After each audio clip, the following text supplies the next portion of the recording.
Hello. I hope you're all doing well. If not, I at least hope that your night improves. Hi, Bree. Hope you're doing well. And no worries.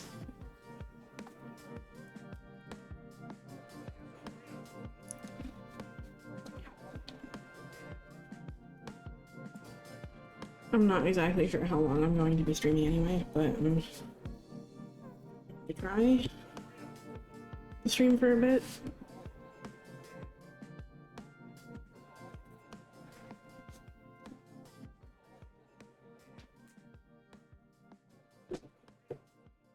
Hi, Egg. Hope you're doing alright.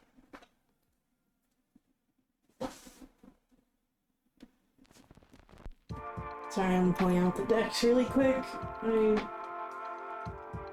was a bit late in getting ready for everything, so...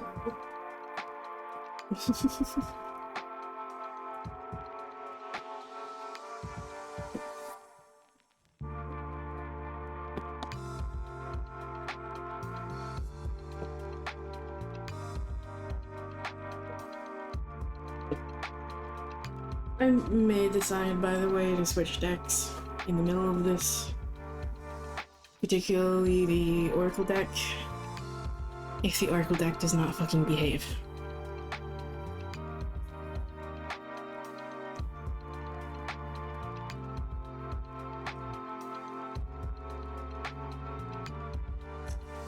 Yeah, I know the feeling. I have problems with neighbors lately.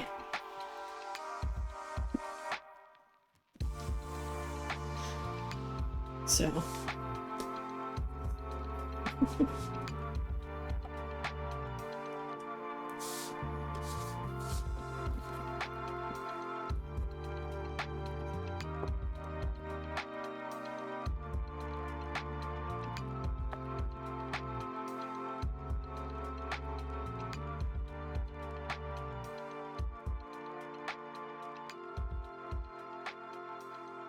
They've apparently decided they didn't want to communicate anything, and apparently waited about 5 months to inform me of an issue at night. I didn't know my desk chair was that loud, moving across the hardwood floor. I've bought a rug that'll be here like tomorrow. But yeah, they decided to wait like 5 months to fucking tell me. So that at night, they can hear my desk chair.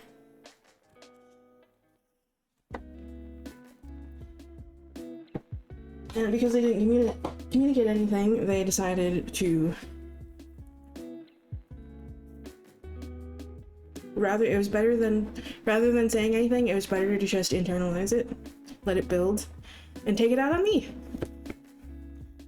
Because I totally know what's happening in your fucking room below me.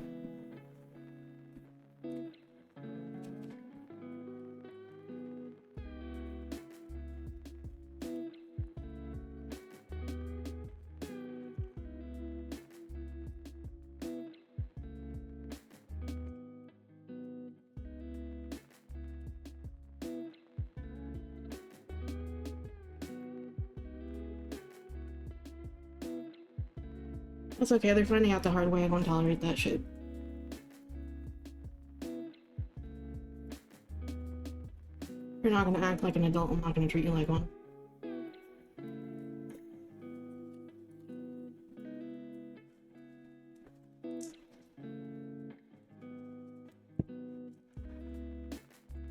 Okay.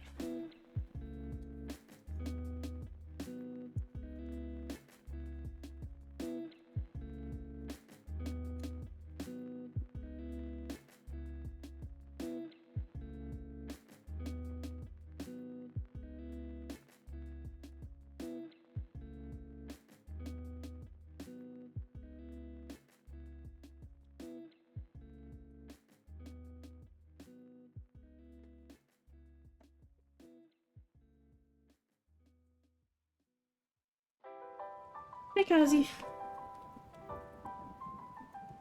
Hope you're doing well.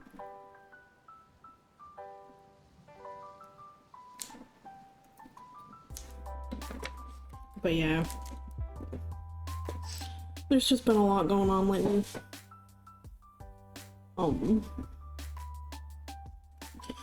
There's only the one issue with them. But also just, you know, many things going on in the world have also been affecting me greatly. And especially after, like, fucking news that, like, dropped, like, over the weekend. Long story short, if you haven't heard about it yet, you should avoid EA at all costs. Because that's apparently the next thing that's about to come a right-wing platform. So... I don't know why EA of all things. But okay.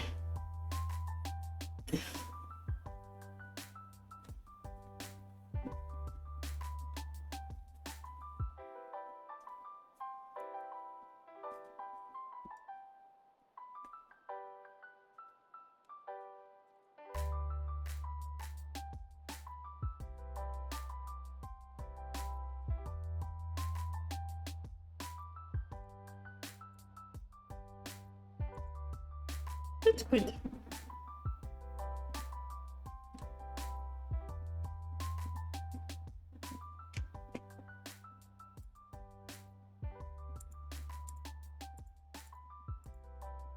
But yeah, once the news broke that, like, the deal had actually gone through and they're being bought out by...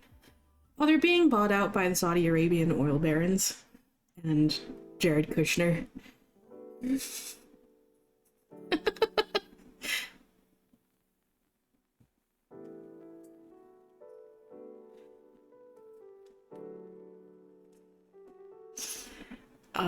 Once the news broke that the deal had went through, they were shit, exactly. The last thing that I enjoyed from them was this, like, The Sims 4, and that was even, like, wearing thin, because it's just expansion after expansion after expansion without ever fixing the fucking game. And I got tired of it. I haven't played The Sims in, like, a few months anyway, but once the news broke that the deal had actually gone through and that, yeah, I uninstalled everything immediately. Because, no. Peace out.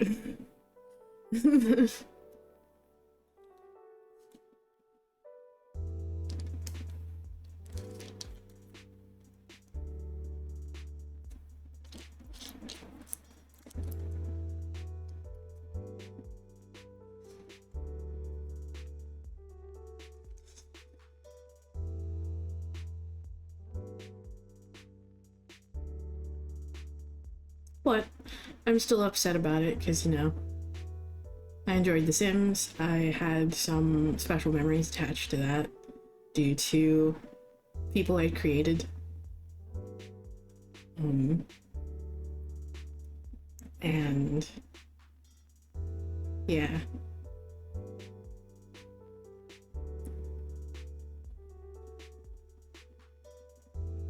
But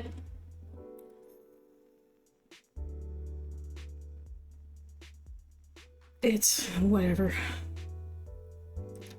At the same time, I don't care. It just pisses me off.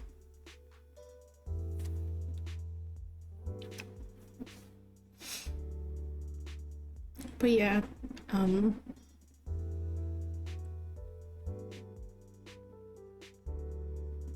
than that, though, I've just been, like, trying to chill and just trying to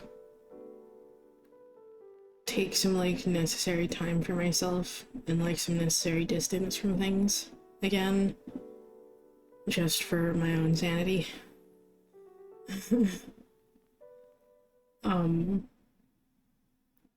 I've mostly been, the past couple of days, I've been playing a lot of Strange Horticulture and been enjoying that a lot.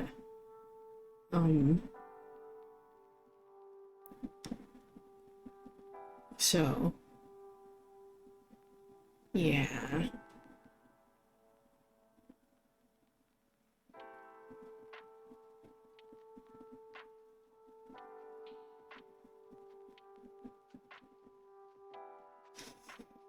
In fact, I was playing Strange Horticulture, probably a little too late, a little too close to stream, which is why I kind of ended up being late. So that was my bad.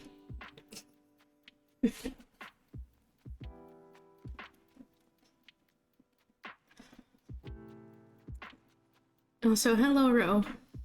I hope you're doing well.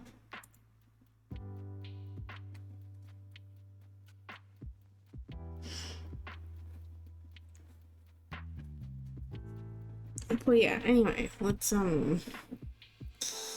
get into some fucking terror ratings here, huh?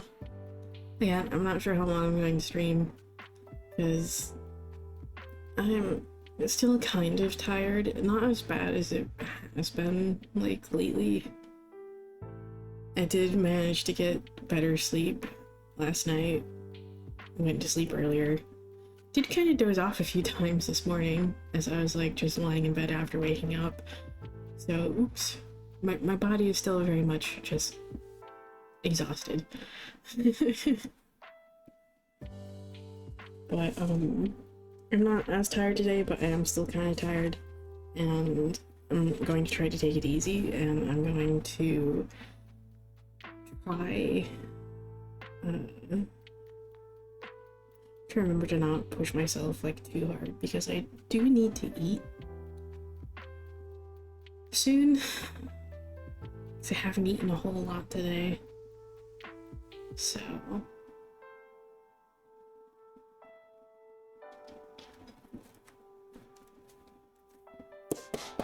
anyway, let's see what we need to hear right now.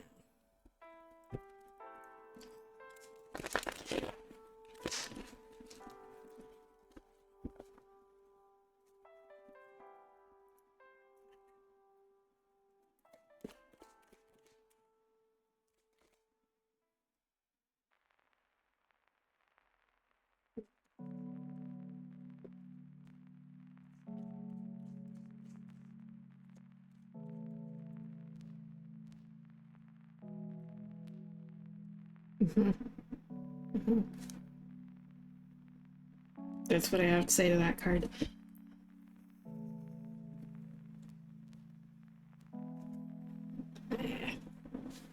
Let me put that over here. I also like how it's mostly sideways too, so we have to figure out what direction it wants to go in. Oh, fuck you. Fuck you to both of you.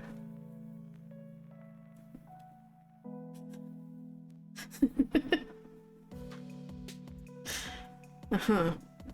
Uh-huh. Uh-huh.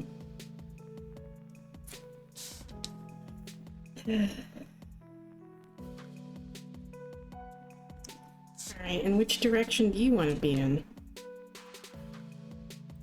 It's mostly upright.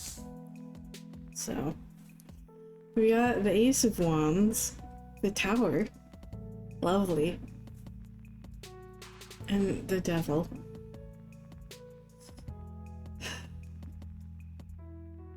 This combo isn't fun.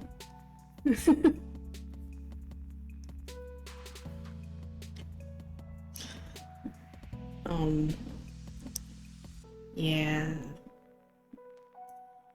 So, there's a lot going on right now. There's a lot going on right now. And it's really just kind of like testing your limits, and you might feel very frequently like you're just kind of at your wit's end. Unsure what the fuck is going on. Okay? And there might be a lot right now that, because to me, the Tower, like, yeah, it's all about just like fucking chaos and just, you know, not so great events and shit unfolding, but the biggest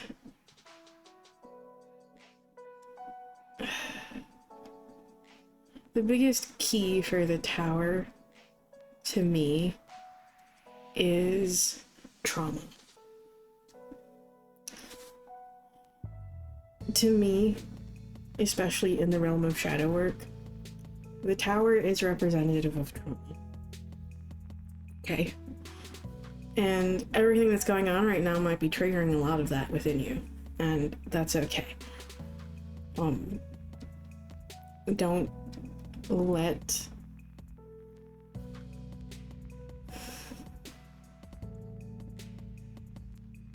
Don't let everything that's occurring right now get the better of you, okay? And just keep you in this place of fear. In this place where you just kind of feel small. There are valid reactions to things, so there's no point in guilting yourself about anything that's going on right now, okay?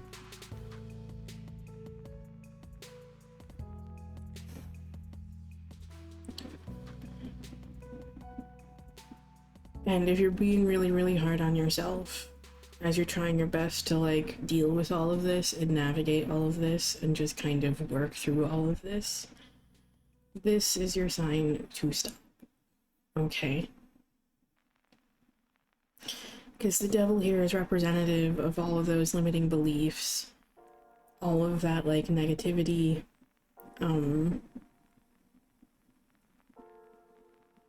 it's representative of the shadow, okay?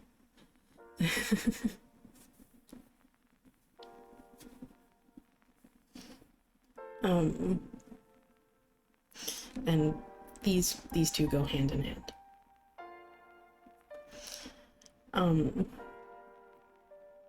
And right now, with everything that's going on, it might be also just kind of like draining the life out of you a little bit, okay? Just quickly losing steam, losing motivation, losing drive and desire to just kind of do anything, including like taking care of yourself right now, okay? But do your best to tend to that inner flame, okay? In whatever ways you can. And the key to this and to dealing with any of this is compassion, okay? Be gentle with yourself, show yourself compassion. Be kind to yourself, okay? Shit's difficult right now. And when you're confronting all of this nasty shit, it's even harder. Okay?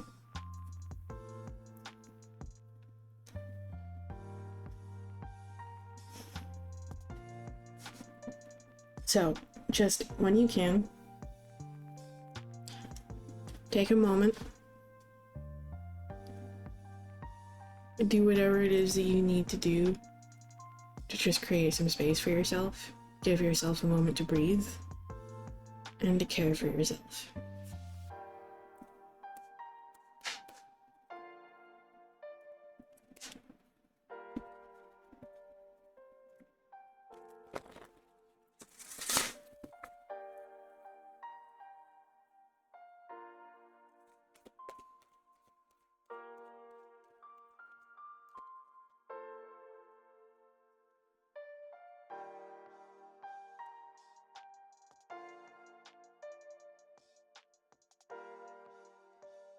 We got Frog, which is card 17, because of course it is.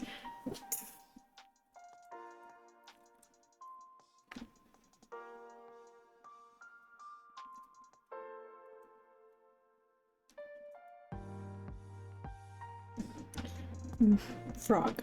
May the lily beneath your breasts allow you to drink from its healing waters. Be still, for there is serenity behind the drowning croaks. Keywords here are transformation and serenity.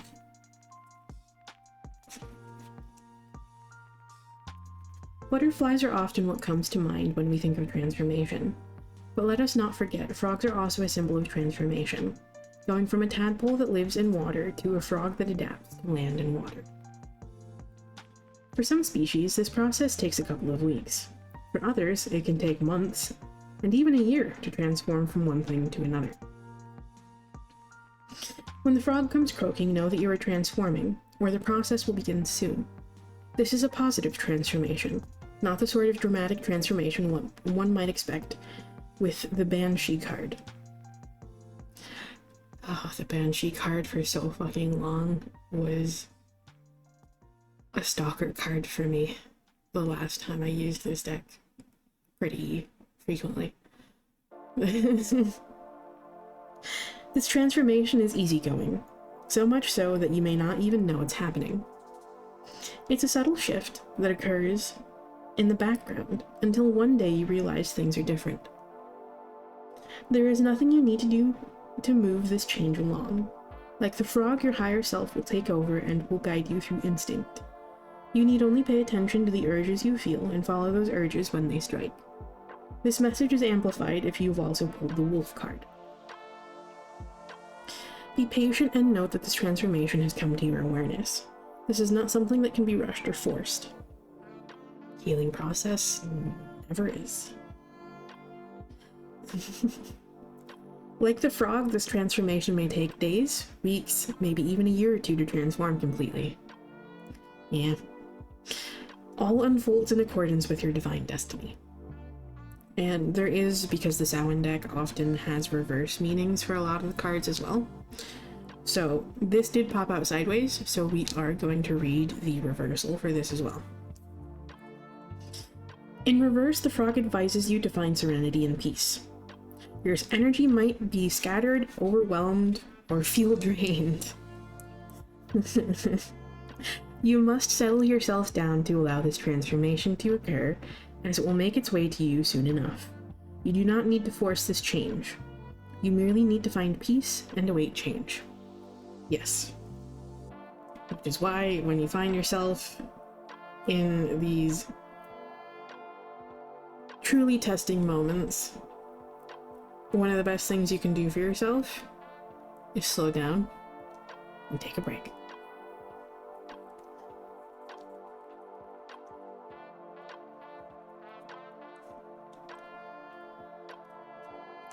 Also, I'm sorry, my queue isn't open yet. Just starting off with the opening collectives first. It'll be open here shortly, though. Alrighty, let's see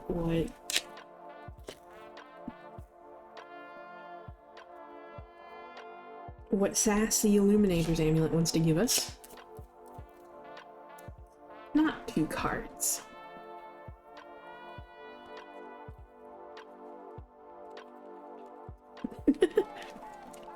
By all means, yes. So, again, take time out for yourself. And loosen your grip. Like this card says, you can't force the change. Sometimes you just gotta be, and you gotta be patient as you wait for that process to just unfold for you. Okay? Healing process is often... It's going to be... The healing process is going to be quite chaotic. Okay. Oftentimes, it can be quite chaotic. Especially when you're confronting those, like, deeper parts of yourself. And confronting that trauma that is, like, so deeply embedded in you that it almost feels impossible to deal with.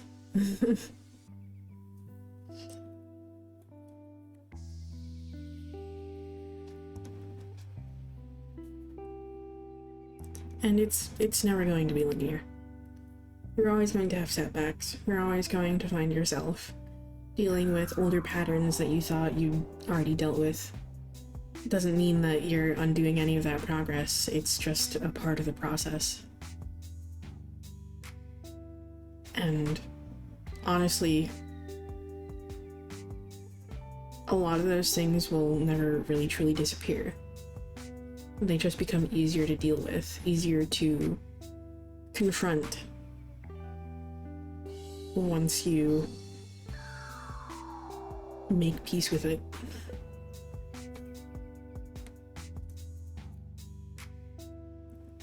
Don't try to force the change to happen. It'll happen in time.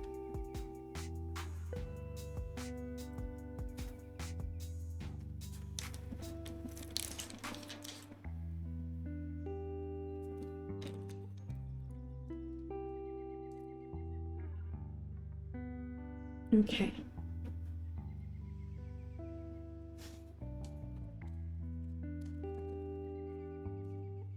I hope that message helps for whoever also needed to hear it. That one was definitely... that one was definitely for me as well.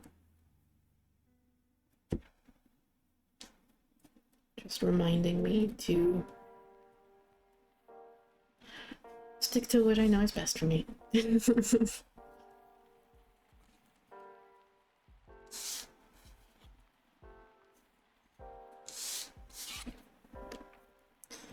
Yeah, no worries. I'll see you later. Probably. If I'm still streaming. I probably will be. You know how often a short stream usually ends up being for me. Usually still ends up being about 3 hours anyway.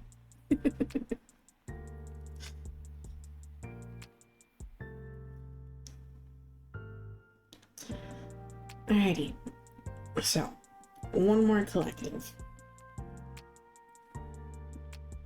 First, let me just take a drink of tea here. I also just realized I forgot to get myself some water. But I have tea. So, it's okay.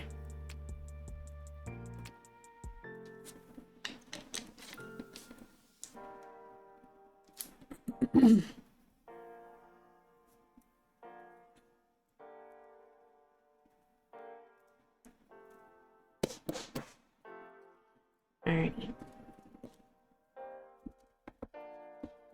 What else you got for us tonight?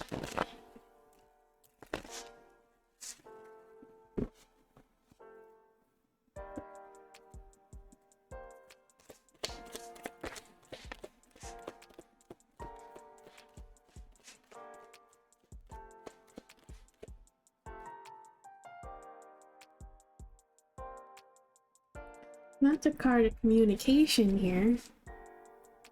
Again.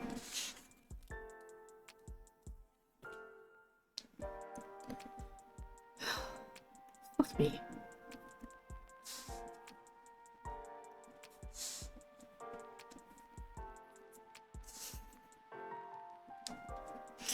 We got Judgment reversed, the Lovers, and the Five of Wands.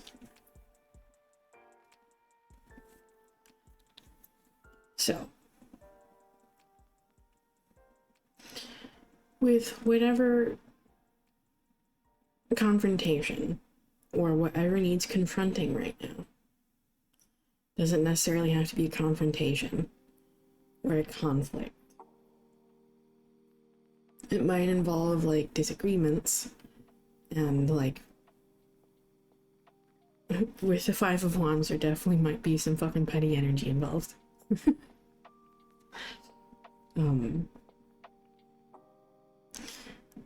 But also, whatever needs confronting right now, that you know needs dealing with, the Judgment Reversal card is a reminder to follow that call and not ignore it, okay? You know what you need to be doing here.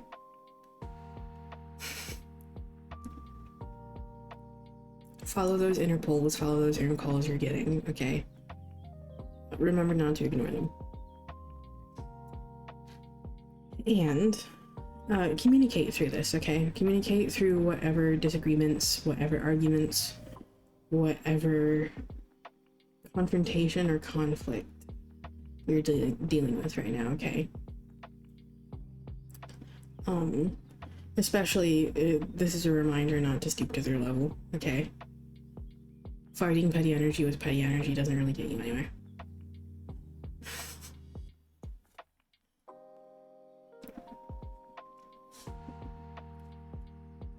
And other than talking through it, because sometimes it's already, you know, sometimes you already kind of know that there isn't any way to do that.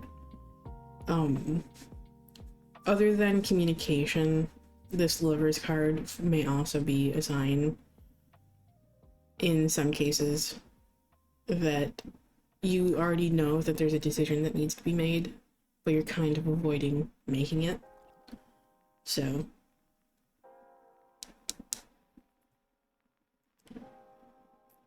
if there isn't a situation that needs to be communicated through and communicated about right now, make that decision that you know you've been putting off, that you know you need to do, okay?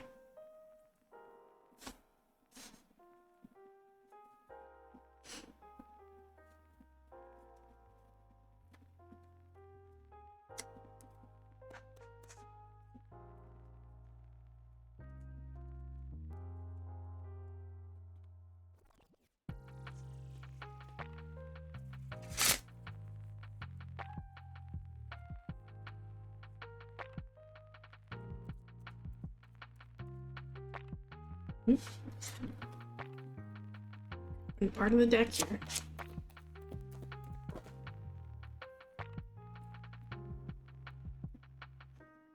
Excuse you, card.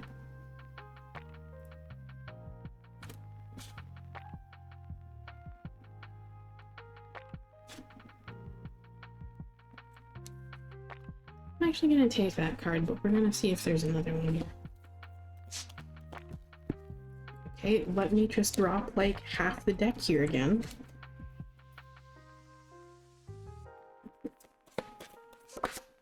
Thank you. This deck is probably a little upset that I haven't used it in a while. So it has words.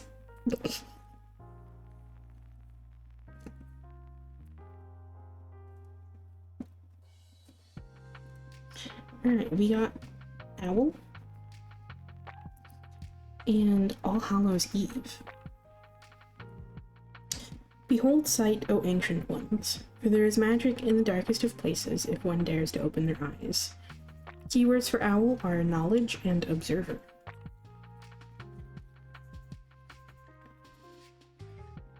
There is no witch or Samhain without the mention of owls. Owls are majestic creatures, often known as old souls that have fantastic sight and the ability to turn their heads 270 degrees. Their energy is one of vast knowledge and observation. They sit in silence, carefully watching their surroundings for their prey. They do not need to search for what they seek endlessly, as they know that what they seek will soon come to them. Owl is called because you are one of the great keepers of wisdom, even if you don't know it yet. You have knowledge and experience that others need. You have something to share with the world, a voice that must be heard and healing that must be shared. This is a natural path for you, and as the saying goes, when the teacher is ready, the student will appear. You are being asked to expand your spiritual knowledge in the realm of the owl, the night. Some quiet messages and signs wait for you in the unknown void where light is not present. This message is amplified if you've also pulled Greet the Darkness. Do not be afraid of what you cannot see. Trust in your other senses to pick up the load when your eyes are not enough. And that kind of ties in a little bit to that Judgment Reversal card and what I said about like knowing what you need to do, just kind of avoiding it. So trust those inner calls, those inner pulls. They're trying to tell you something here, okay? And then we have All Hallows Eve.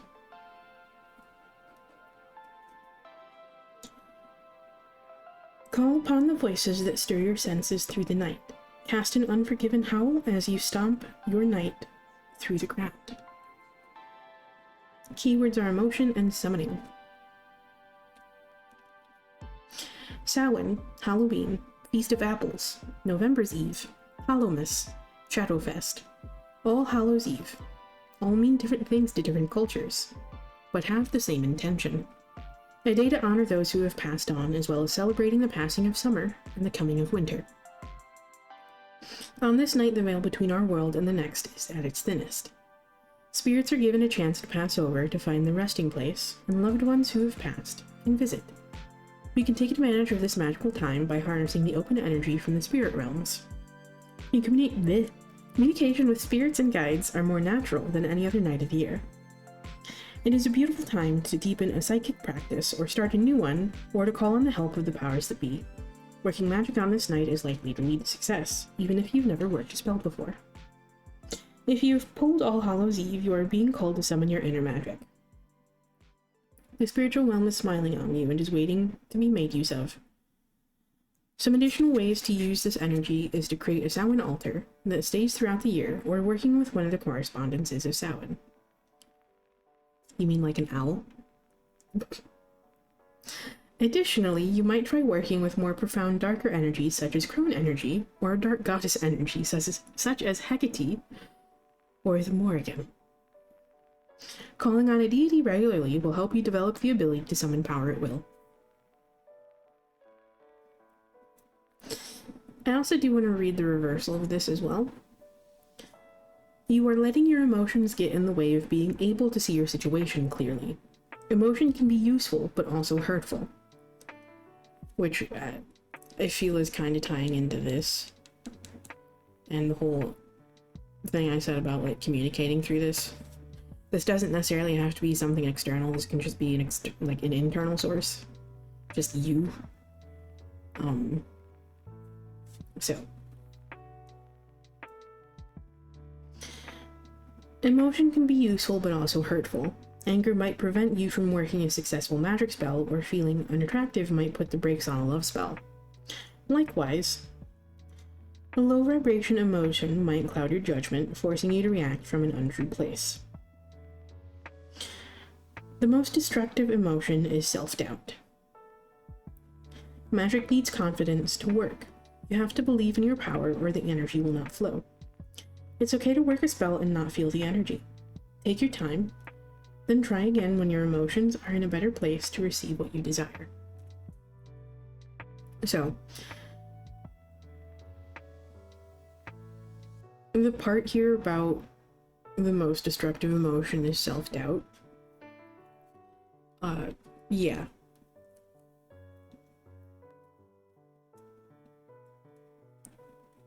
Not because it's going to get in the way of anything, but because emotions like self-doubt, self-loathing, and hopelessness being the worst of them, will just continue draining you and taking from you until there's nothing left, and even then it won't stop.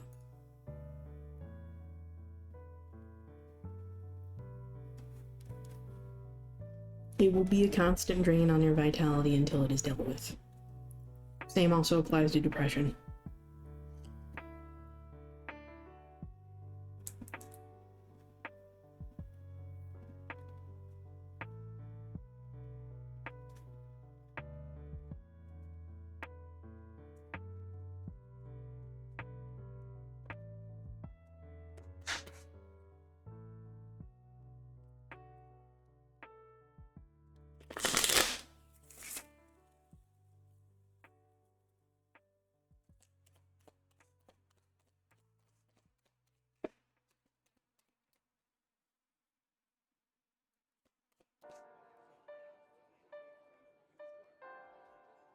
Reflect further for the outcome.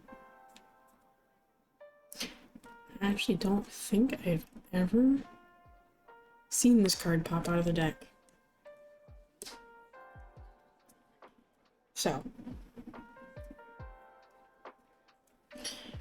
rather than being reactive about things, take some time to reflect on yourself and reflect on the emotions that you're dealing with that are coming up for you, okay?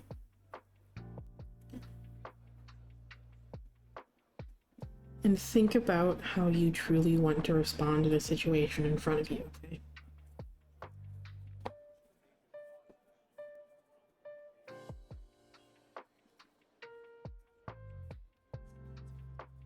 As this card said, I didn't exactly agree with the wording of a part of this card, but it said something about like how those emotions will just kind of like get in your way and just kind of like cloud your judgment, and you may react in a way that isn't necessarily in alignment with who you are. That is true. Like, when you're dealing with all of these things, particularly the things that we just like talked about a moment ago, and particularly the things that we talked about in the previous collective, when we're just coming from that place of like reaction, when like emotions and everything is just too much, and when our vitality has just been like drained so much that we've just got nothing but that anger, that despair, the depression, the self-doubt, the self-loathing, we often do act in ways that we know aren't us. They're not us. They're not who we are. And it's important when you find yourself being reactive to something to examine what it is about that number one is causing that response within you and seeing where that thread leads, but also then asking yourself the question, well, how do I really want to like respond to this situation in front of me? Is this really what I want? Is this really how I want to be? And a lot of what's going on right now in the world, I will tell you right now, is trying to make you reactive. It's trying to get a rise out of you. Especially like the news cycle. That is like the definition of the news cycle, okay? Rage bait and all that sort of shit.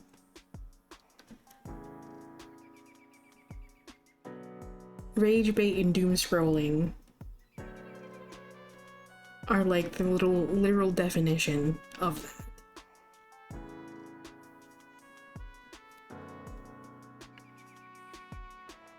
It is there to get a reaction out of you. It is there to keep you overwhelmed. So.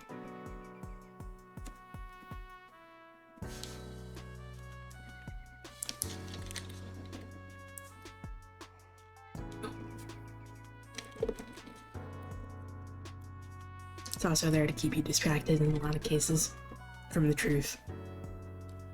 So.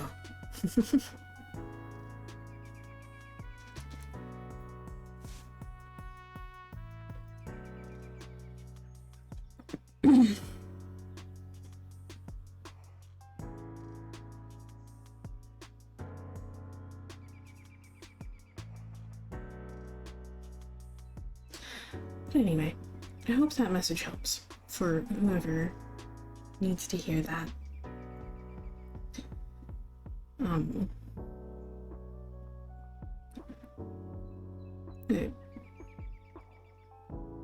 I believe the key here to this message is communication and finding that space for clarity.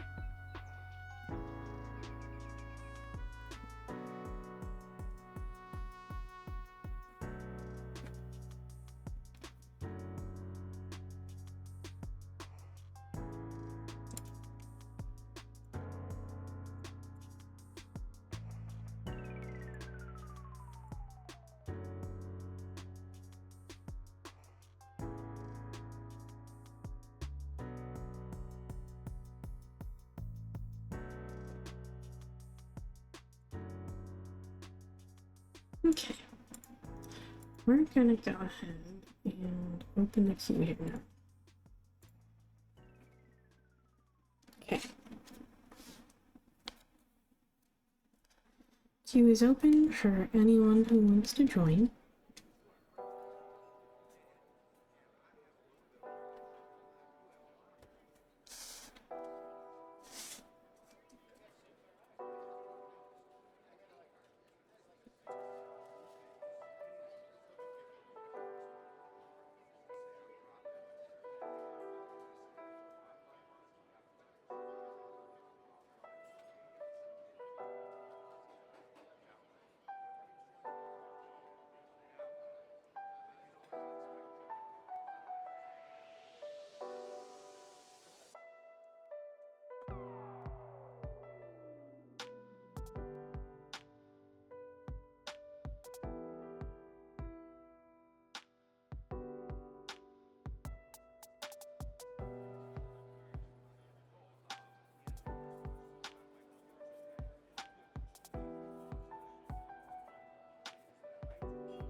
the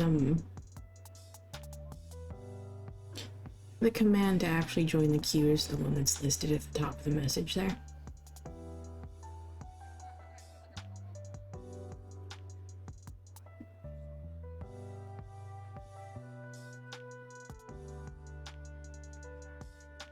So make sure to type in the command listed there if you actually want to join the queue.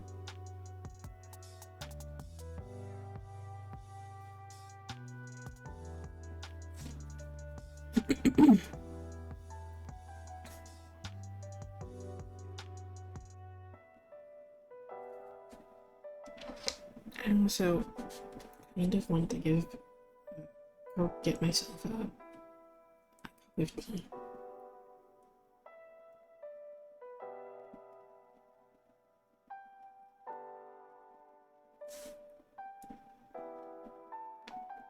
My throat is still feeling pretty rough.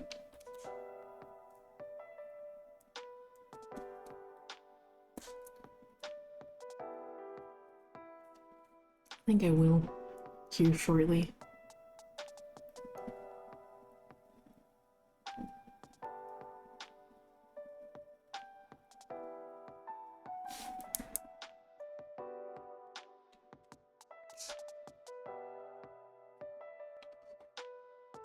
I just realized I forgot to put on my rings. My bad. Once again, they're sitting like right in front of my monitor. Right in front of me on like the base of my monitor, and I always forget to put them on. Well, I frequently forget to put them on, rather.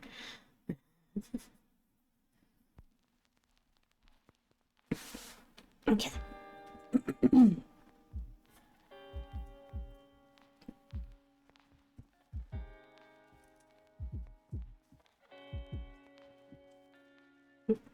Alright.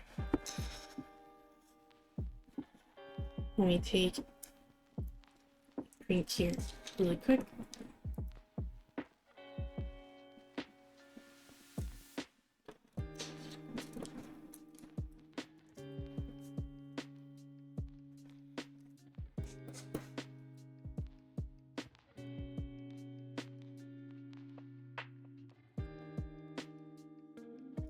So I'm sorry, I forgot to ask. Is your username pronounced Sainfield?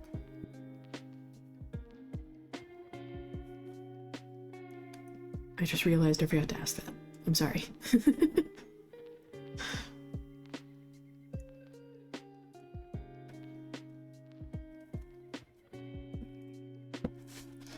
But, okay.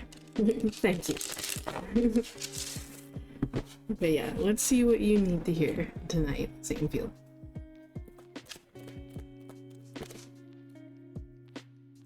We have the judgment card again? Really? Okay.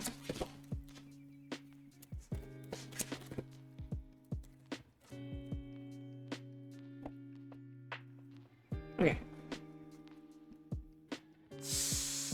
We got the judgment card upright this time for you.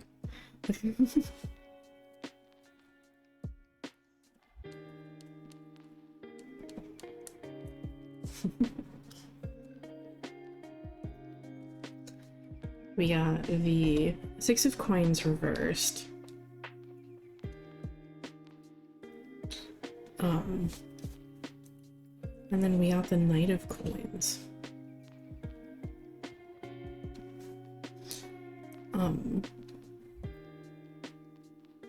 So this is essentially telling me that there is, again, the judgment here, the judgment card here is just kind of all about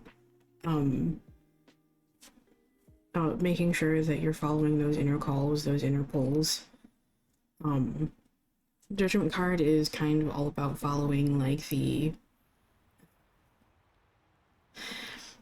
it's all about like following that like breadcrumb trail that's essentially been like laid out for you, and being like close to that like end journey here. Okay. This judgment is the card that's right before the world.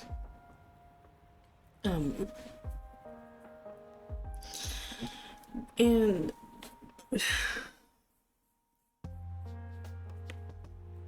So right now there's something that's essentially being presented to you that you kind of like know that you need to address in some way, okay? And given the presence of the Six of Coins, it kind of seems that there's an imbalance here somewhere with the give and take between something. This might be a relationship. This might be like work-life balance. This might be like putting in work towards something in general, okay?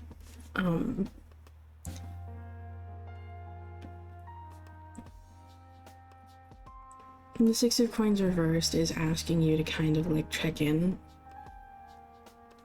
with that balance of give and take here, okay? Whether that be with someone else, whether that be with, again, like work, or whether that be just with like a goal or something that you're like working towards. Making sure that that balance of give and take is, well, rather making sure that that give and take is in balance, making sure that you're not giving too much of yourself, or just like putting too much effort in and not really getting like enough back. That's essentially what I mean by like the give and take, okay? And with this in like with the Six of Coins being like reversed, there also might be like the need here to just kind of set boundaries somewhere, because this is highlighting that there is an imbalance in that, like I said. There is an imbalance in that, and it might be necessary to set boundaries somewhere, particularly if this is with another person. Okay? Like if there is somewhere that you need to set boundaries with a person, and you've been putting it off, this might kind of be your sign to go do that. Okay? But yeah, just make sure to bring those things back into balance, okay? Make sure you're getting out what you're putting in, and make sure that you're putting that energy, those resources, that time where it's best used, okay? This might not be exactly progressing the way or at the rate in which you want it to, okay? But taking small steps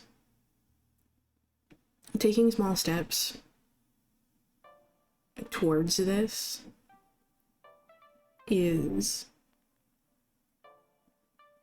it's still progress, okay? It's still progress. Sometimes that process, unfortunately, can't be rushed. And sometimes it's really easy to get discouraged by things when, like, they're not really going at the rate or in the way that you want them to, okay? But remember, sometimes those small steps, those small practical steps lead up to something much bigger, okay? Progress is still progress. It doesn't matter how small or how slow it's going. So don't get discouraged by that, like, too much, okay? Like, definitely, like I said, keep pushing through, keep going. Yeah. Yeah. Like, yeah. There's definitely just kind of like something close. Okay. There's something close here. I don't know if any of the collectives had anything in them resonate for you, but maybe maybe think about how that might relate here. If there was something in those. Okay?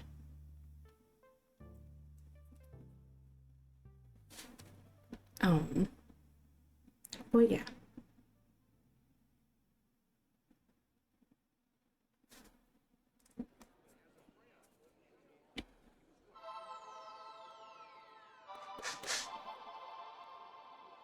Alrighty.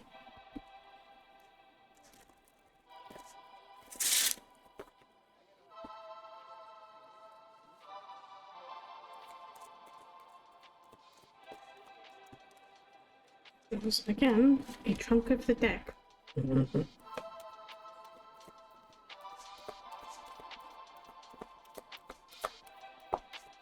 Oracle deck wants to add here.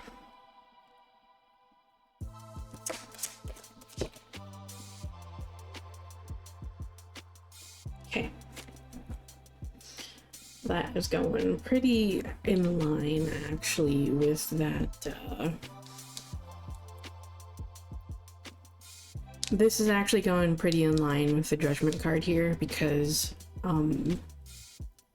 another aspect of the Judgment card that I did forget to mention, this card is especially notable. Ah.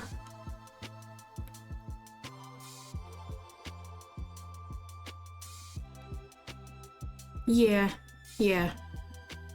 Like I said, this card is like all about like give and take and stuff, and sometimes that relationship is imbalanced. Oftentimes, you know, like, especially for like people who like being the giver, they often have trouble receiving that in turn, or, you know, and unfortunately there are also a lot of people that will take advantage of that. So yeah. Yeah. But what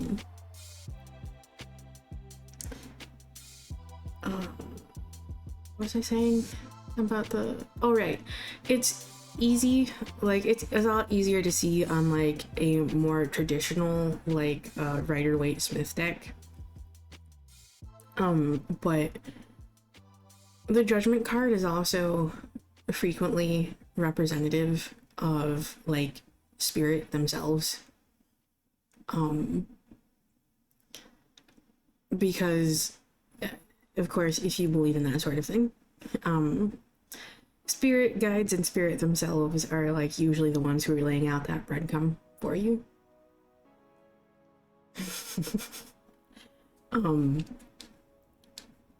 And so this is frequently a card about like ancestors and spirit guides. So this fits in really well with that Judgment card there. So where did I put the book? There it is.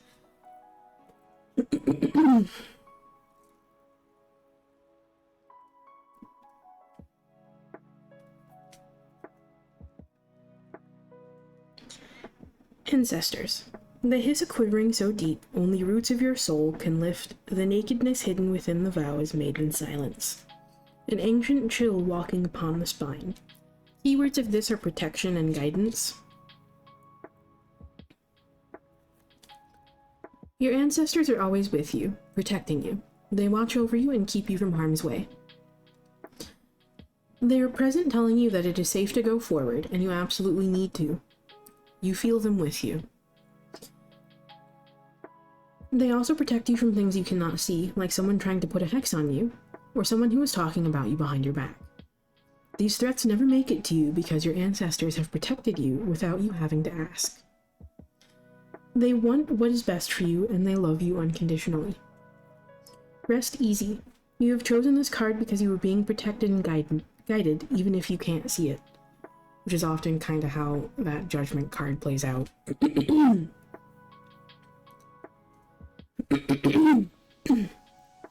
Sometimes the breadcrumb trail is settled. Sometimes it's blaring right in your face.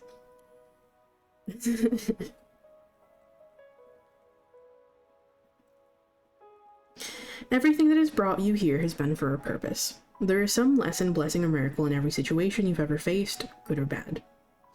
Trust in those who watch over you. Know that there are thousands, maybe millions, of your ancestors who have walked before you, sharing their love, wisdom, and protection. Be sure to thank them because you wouldn't be here if they hadn't walked their hardships before you. Many have lived and died, laughed and suffered, and sacrificed so that you can be here. Honor your ancestors by trusting them to watch over you. Call on them when you feel alone or afraid. Give your fears to them, allowing them to hold you as you walk your path through life. So, this might be kind of in relation to them, like spirit guides or spirit, if you, like believe in that sort of thing. Or, like universal energy, also, if you believe in that sort of thing. You don't have to necessarily place a specific image or name on it, essentially. That guiding force is different for, like everyone. Some people believe in,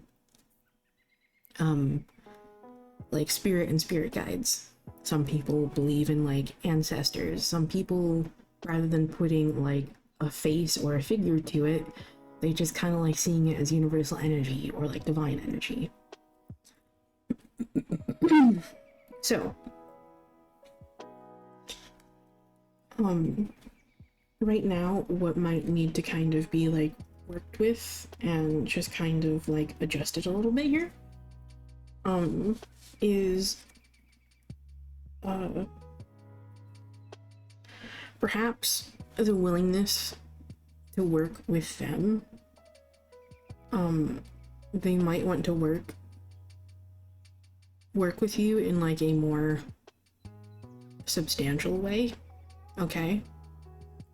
And like accept help from them is kind of what I mean about like working with them in like a more substantial way. Like, don't be afraid to call on them if you, like, need help with something, okay? And the same goes not just for, like, spirit or spirit guides, if you believe in any of that, but also, like, don't be afraid to ask for help when you need it from others.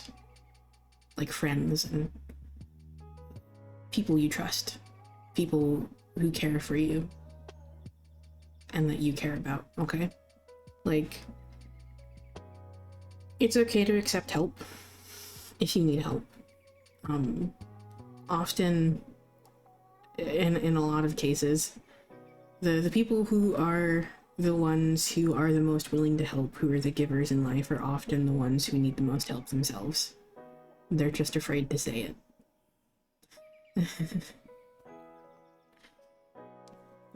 So, if you are one of those sorts of people, and you find yourself in a position of needing help, do not be afraid to ask for it, especially from those who care for you, and especially from, as this card mentions, from ancestors and spirit guides, okay? It's okay to ask for help. Ancestors, by the way, the reason why I say that this doesn't necessarily have to be like spirit guides or like family, ancestors doesn't necessarily have to mean that they're actually like related by blood. Sometimes this just refers to like chosen family, okay?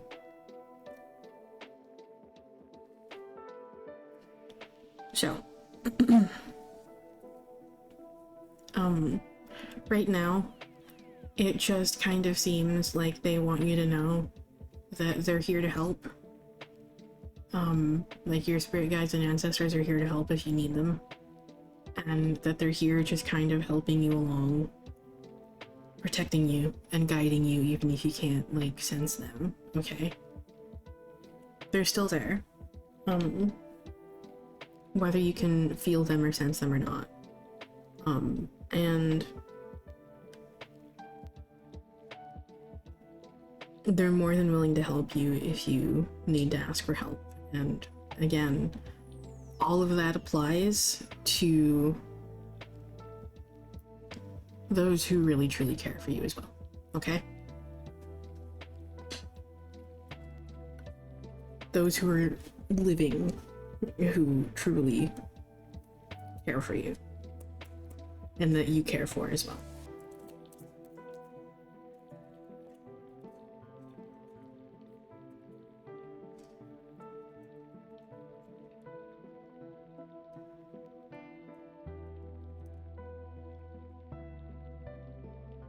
Mm-hmm.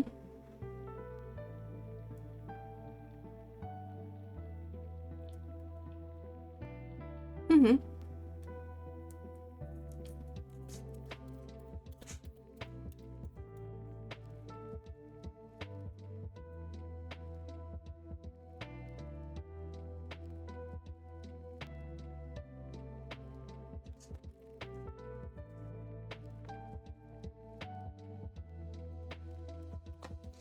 Yep.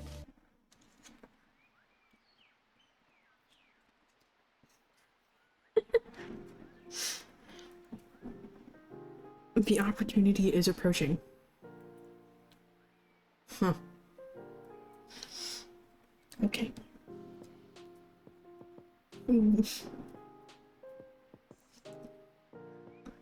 Yes, my queue is still open.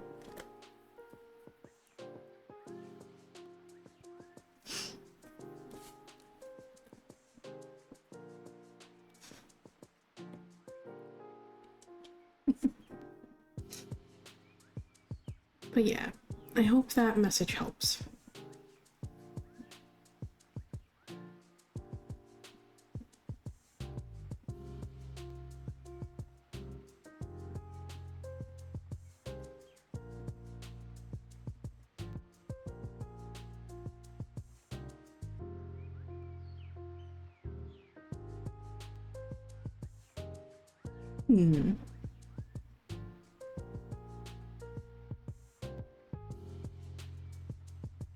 Oh, sorry, the amulet card says the opportunity is approaching.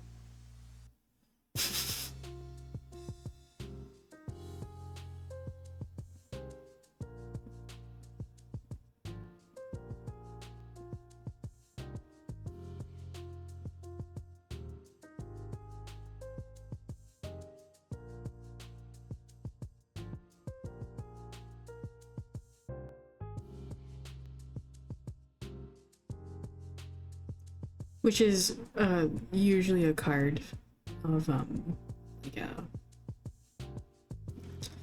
usually a card of like positive signs incoming. So I believe that one's in relation to that Knight of Coins energy there.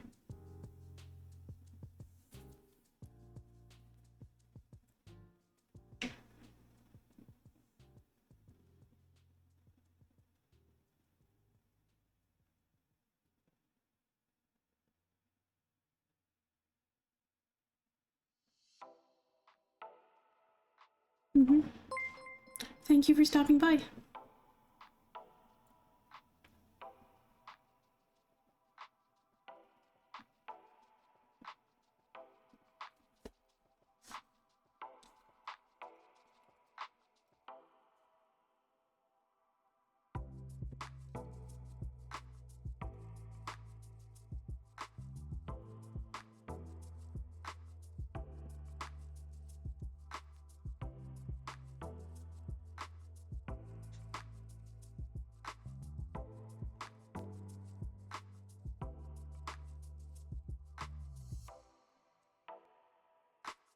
Yeah.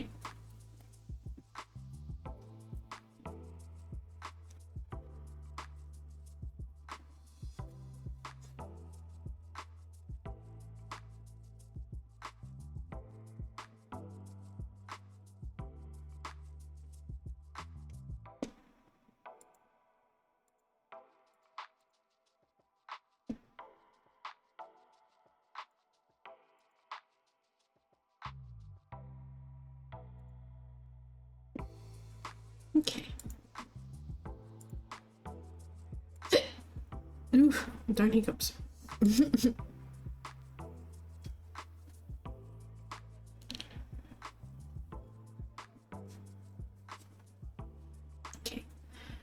It's your turn, Nodrith.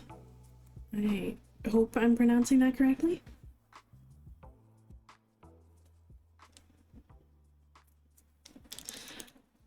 I usually don't take questions. I usually just do general. I usually only allow questions with like a tipped reading.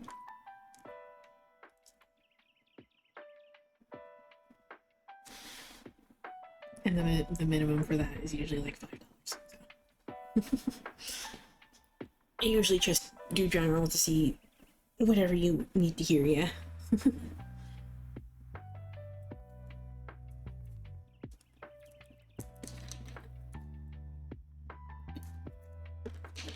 I'll take a drink.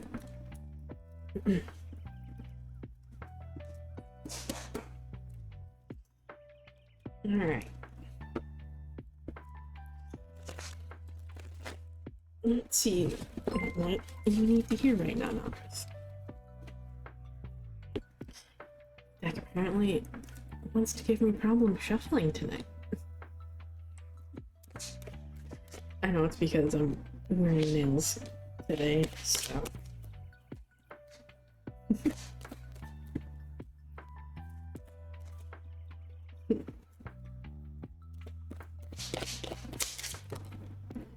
Okay. Hold on, where is that? I saw a card turn over here. I guess you're getting some extra cards today. You're getting 5 instead of 3. They said so, I guess. Alright, this is mostly upright. So we're gonna leave that one upright. We have the devil again. We also have a lot of major arcana energy here.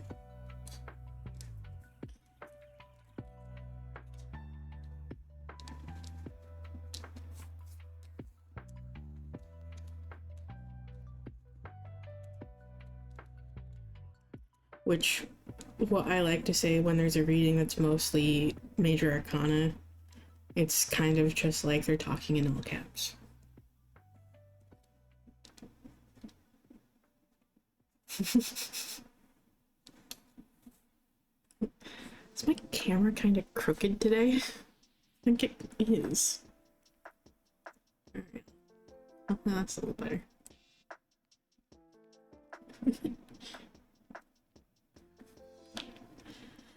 Alright.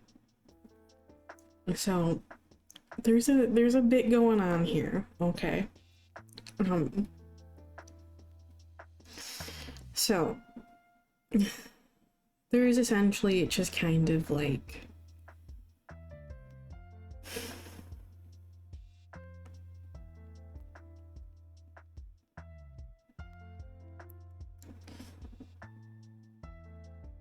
I don't know if you're in the process of just kind of like confronting some like self-limiting beliefs or like doing any sort of shadow work or anything.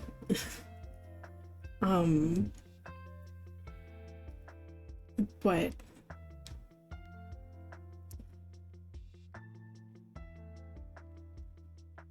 the devil is, yeah, pointing towards that here and like making progression towards this, okay? With the Knight of Coins. Okay, good. I was gonna say, if that's not it, then there's some situation like that's just kind of like causing like causing you to feel stuck or just kind of causing some sort of restriction. Yes, it is.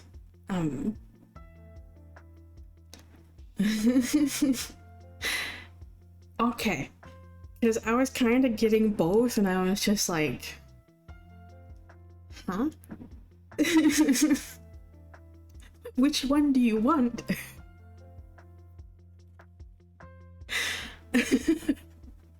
Okay, good. So then both, I guess.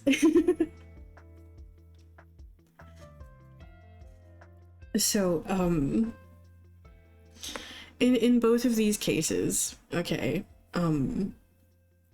like there is some progression being made towards this, and this is essentially a reminder to just kind of like keep pushing through this and keep making progress with this, okay?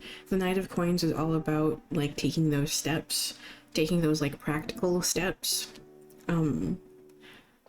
practical measured steps, and sometimes because the Knight of Coins is like one of the slowest moving knights in the deck, if not the slowest, I feel like the slowest moving knights, the two slowest moving knights in the deck are the Knight of Coins and the Knight of Cups. So yeah, the Knight of Coins is one of the slowest moving knights in the deck, so sometimes, you know, this might be a little bit more slower paced than we want it to be, okay? Might not move as fast as we want it to be. But it's important to remember that progress is still progress, and those small steps over time will add up to something bigger, okay? And as you keep making progression with this, okay, there is a massive transformation and some good positive changes here ahead of this journey, okay? So don't get discouraged by this, okay? If you encounter any setbacks, if you feel like it's not moving quick enough, okay, there are positive changes ahead here and some positive transformation here ahead of this journey, okay? So don't get discouraged. Don't lose like faith in yourself and belief in yourself, okay? Trust in your ability to create the vision that you see for yourself, okay? Trust that you are creating what you want in your life, okay?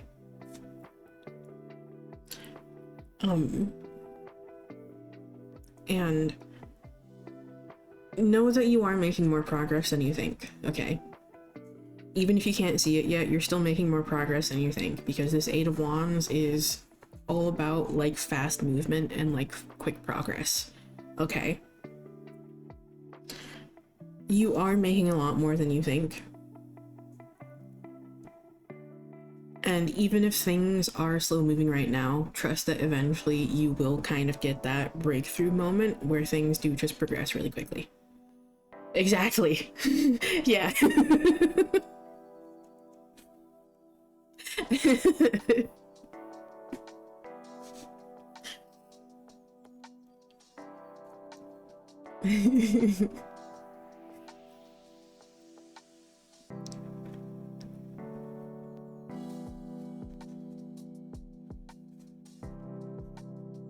So, don't lose faith in yourself. Don't lose belief in yourself and everything that you've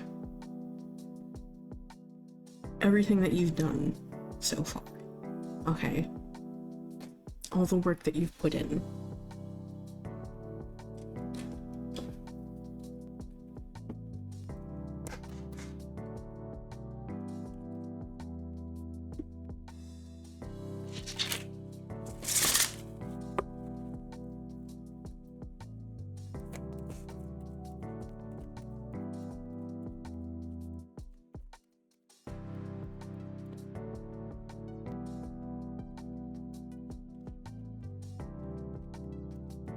Hi, Aunt. I hope you're doing well. Ooh. Ooh. We got a card that's maybe perhaps going to go in line with that magician card there. Hopefully, maybe. We got ritual. Yeah, I know the feeling. So how did I push these cards that far up? Jeez.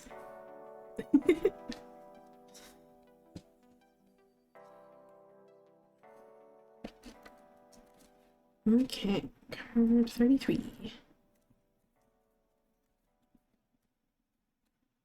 Ah, okay.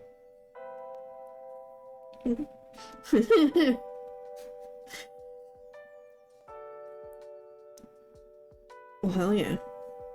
You keep working that magic then. Okay? You keep working that magic and putting in that work.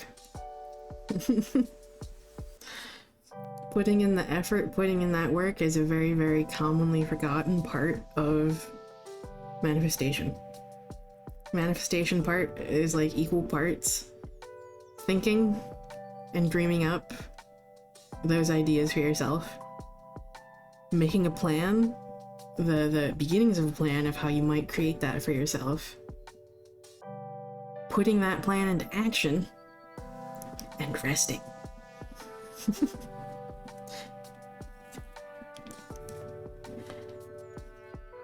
And yeah, that is being highlighted by the magician there. The magician is often the card of manifestation, yes.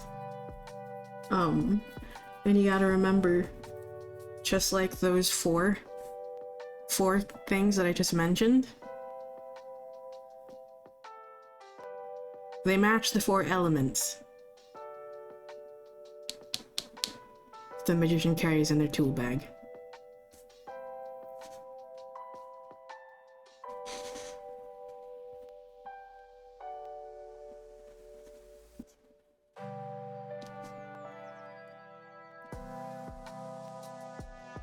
Ritual. Can you feel them? Wild creatures linked by the very blood you will spill into your craft. The I forgot how long the flavor text on this card is. Wild creatures linked by the very blood you will spill into your craft. A ritual of dedication to self, and those whose gazes hold fire, but whose whispers carry you softly through the unknown. Keywords are dedication and harnessing. Ritual is the very foundation of a witch's practice. It is the doorway to worlds unseen and a rite of passage.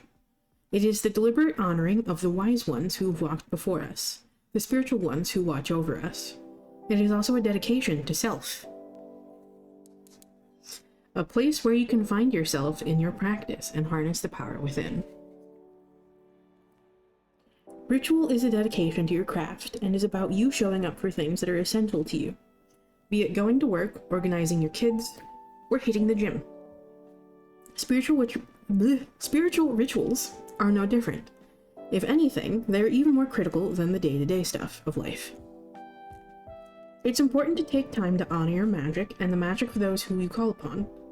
By doing so, you are making a choice.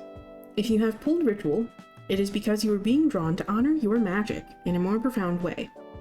You are being asked to explore your power as a witch, truly, and to find the proper time and energy to develop your craft. Making time to honor each step of ritual magic through intention is like sending out a beacon saying, I'm here and ready to own my power as a witch. Or as a manifester. The powers that be will notice your efforts and begin to give you more power as a reward.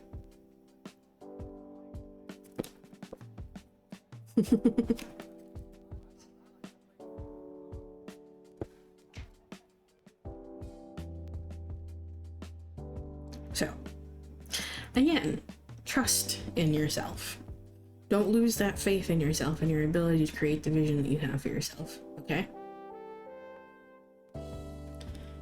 And don't forget to honor that part of yourself, okay? Remember the power you have within yourself, okay?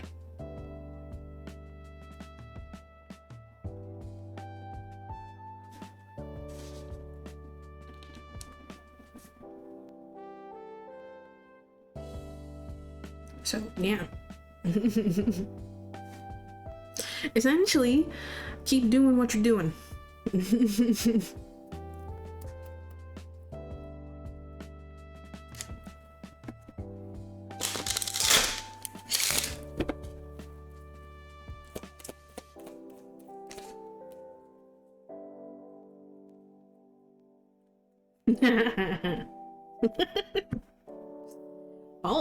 Oh.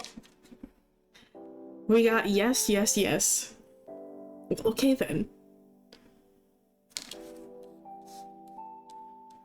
They said you got this shit. Keep going.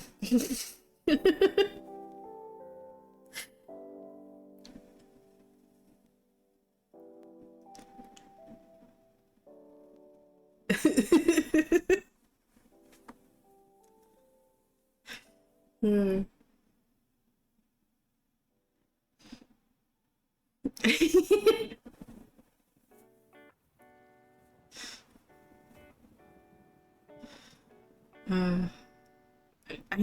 I honestly do need to go watch JoJo's Bizarre Adventure at some point.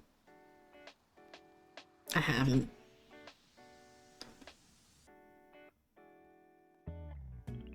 I really should at some time though, because it seems just my kind of like... It seems like just my brand of like weird and goofy. And chaos.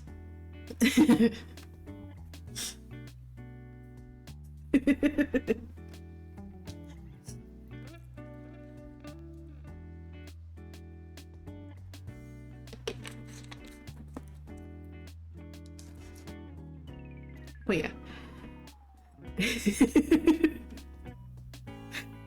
I hope that message helps.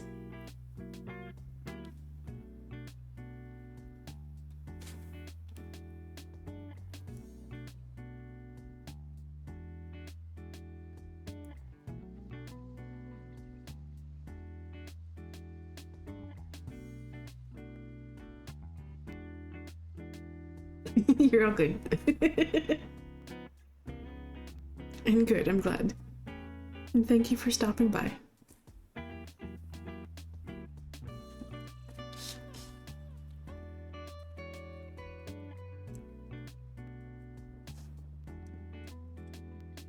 Of course.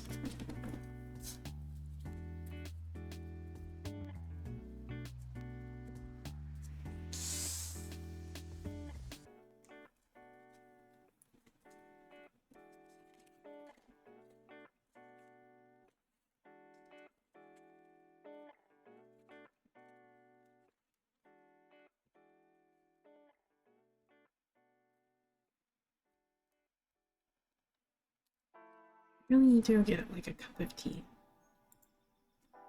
Should I go get a cup of tea?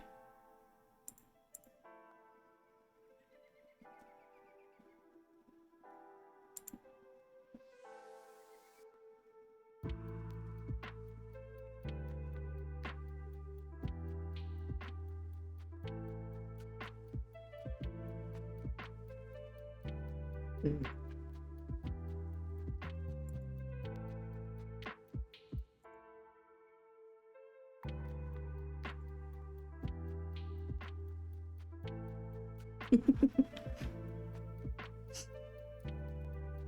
The question is, what kind of tea? I have so many. I do have a few fall flavors as well. That would be like really, really nice right now. I have a pumpkin tea, a sweet pumpkin tea. I have a caramel apple tea. And then I have a maple ginger tea.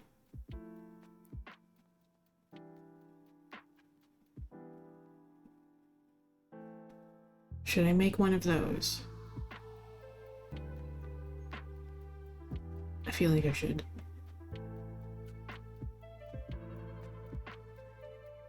Yeah.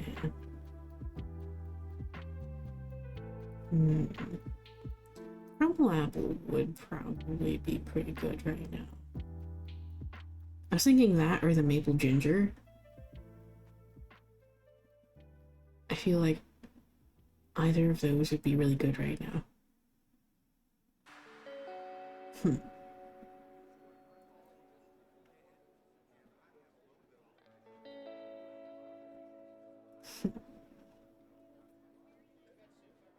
Alright. Caramel apple or maple ginger? Because I can't decide.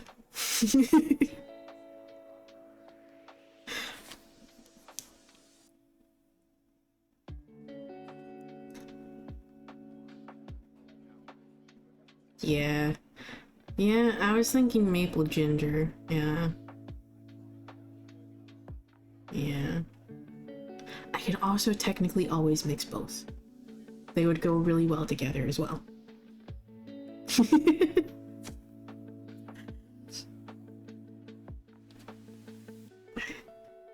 can't make a decision. I could always do both.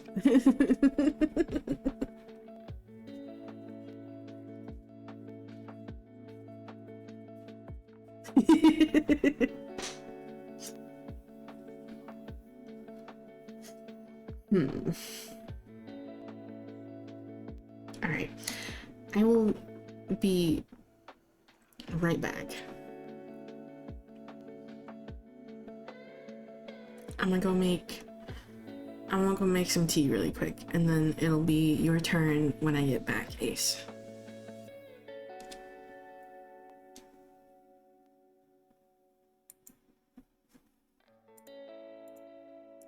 I'll be right back.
Okay, I'm back.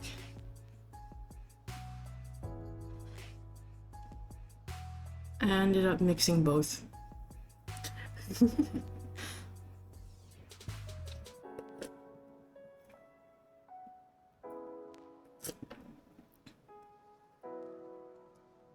They just sounded too good, and I mean, they're both flavors that are gonna work well together. And they do.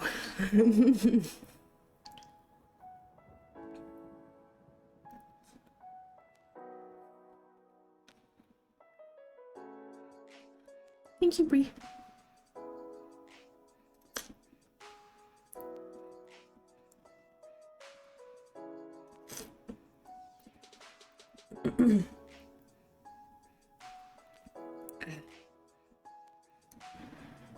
Nice and cozy. It'll definitely help my throat, which is still feeling kind of rough.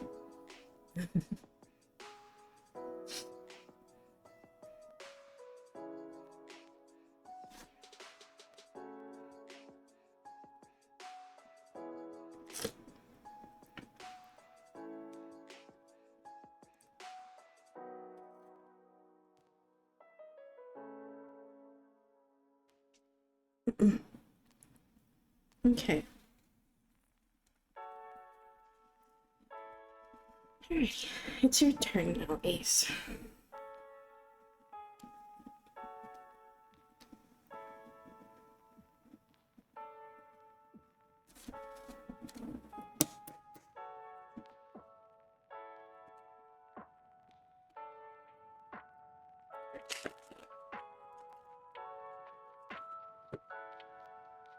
Let's see.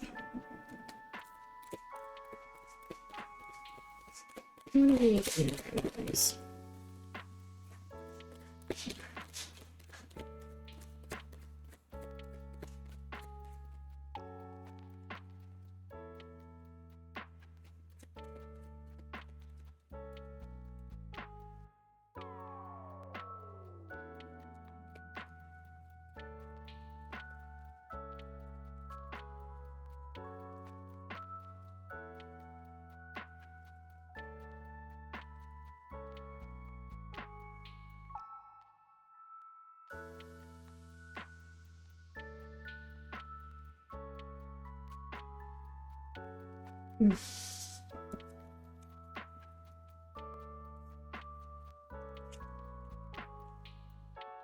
Okay.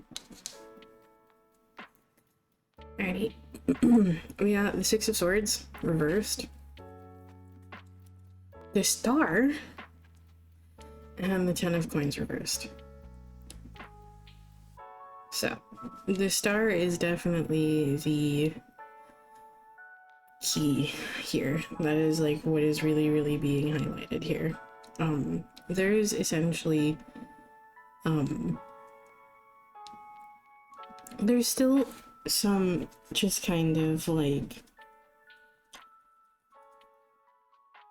there's some healing that needs to be done here with that like Star card, okay? And it seems like there's some past issue here with the Six of Swords reversed. Some past issue that either keeps coming up or that you just kind of keep getting stuck on. That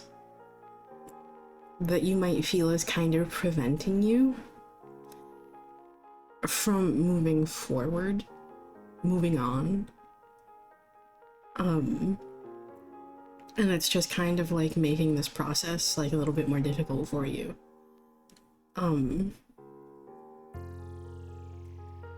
There's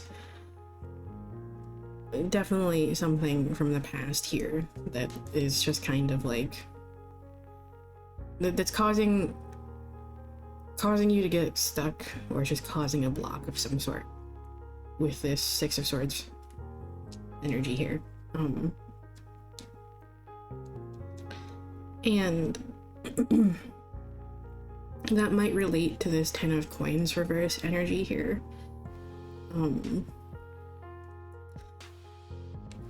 So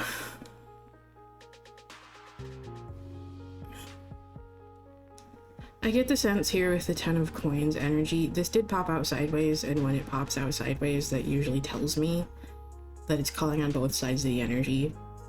And I get the feeling that, like, one of the things that you're just kind of, like, working on creating for yourself is creating a more stable, secure life for yourself, because that was something you lacked in your past.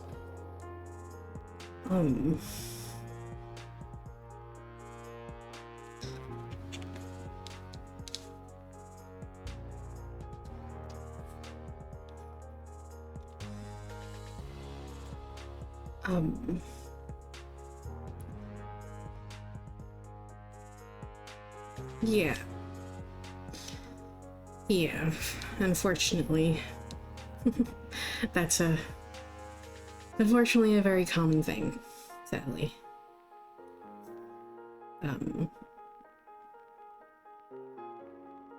That's unfortunately a very common thing these days, especially. Yeah, and I get the sense that, like, yeah, the reason why it's calling on the upright is because that's something that you're hoping to create for yourself here. It is creating that, like, stability, that more stable, secure life for yourself. But I do believe that it's, like, reversing it, like, it's showing itself in the reversal, especially because this is the blockage. Okay, this is where the blockage is presenting itself. Something that keeps coming up, unfortunately. And this isn't your fault, okay? Like, I don't want you to think that this is your fault and that this is like a self-imposed problem. It's not, okay? It's not a self-imposed problem. A lot of this shit is just unfortunately kind of out of our control, especially when we were children. We had no control over any of that. And this often becomes a point of, like, trauma for many of us who grew up in that sort of situation. Ask me how I know that one.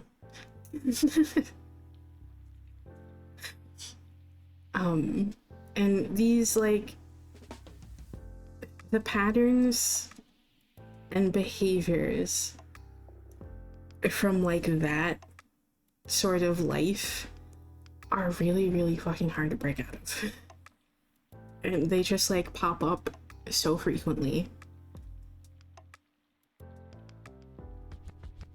And it just makes things difficult because, well, yeah. It just makes things that much more difficult. So, like, this isn't something to, like, be hard on yourself about or, like, feel guilty or anything about, okay? Like, you're doing the best you can with what you have. Unfortunately, like, far too many of us weren't exactly, like, dealt the best hand in life. And a lot of us kind of had, you know, like, for some reason or another, had, you know, a lot of instability in our early lives. Whether that was emotional instability or, like, financial and resource instability. So, and, you know, some of us also had both.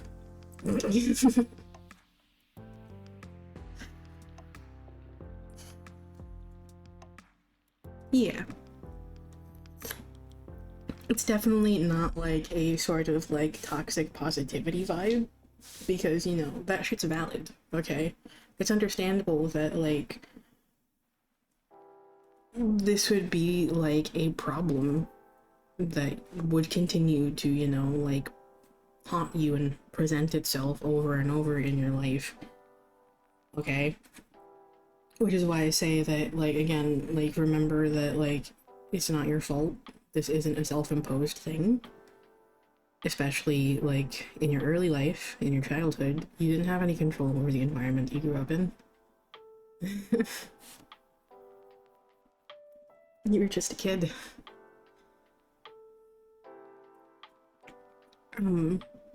But, hold on to hope that, like, that life that you want for yourself is possible, okay? Because the star is both a card of healing. It is both a card and sign of healing and also of hope. Holding on to hope. Okay.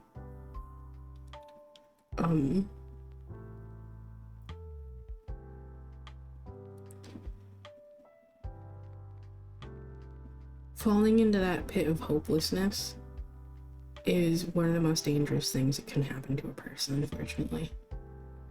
Because when you feel like you have nothing left,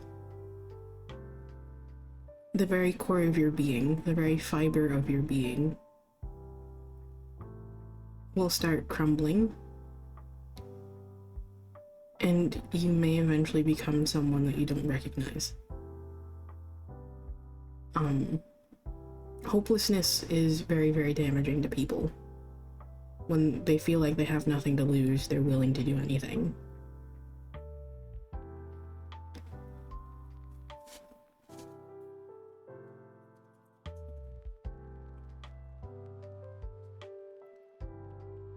And yeah, that's kind of the goal of a lot of what's happening right now. Just in the world in general.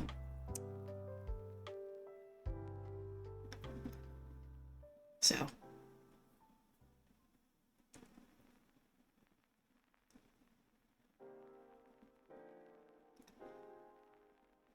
But, yeah, like, don't feel bad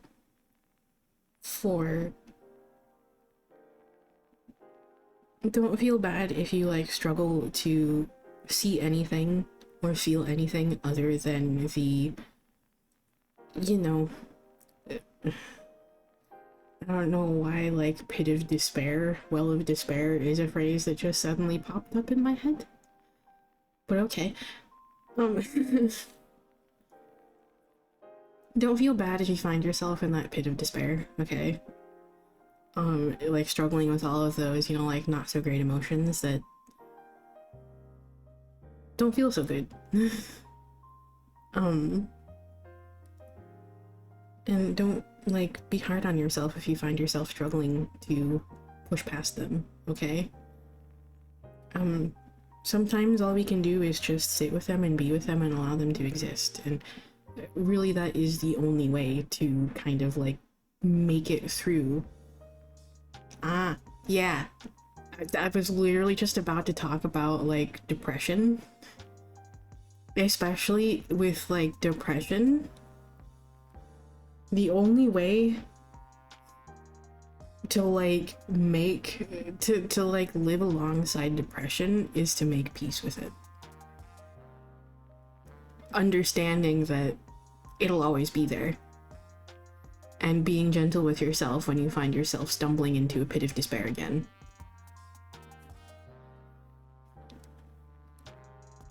And remembering that that pit of despair that you might find yourself in is temporary. And it's not all that exists. And it's not all that you are. Even though when you're dealing with that in the moment, it may feel like all of those things.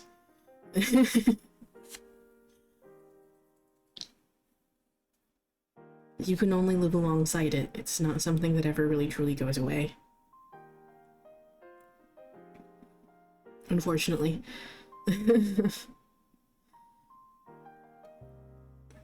So, yeah. When you find yourself there, yeah, remember to be gentle with yourself, okay? Show yourself compassion.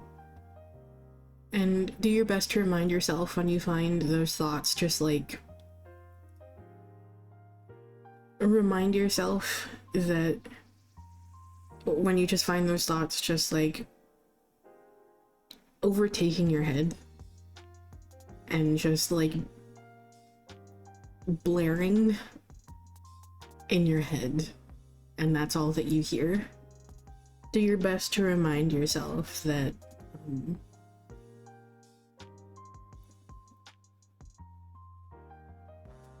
these emotions and these, like, situations aren't all that exist.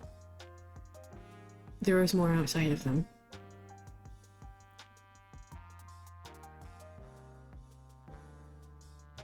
And do what you can to find comfort in those moments.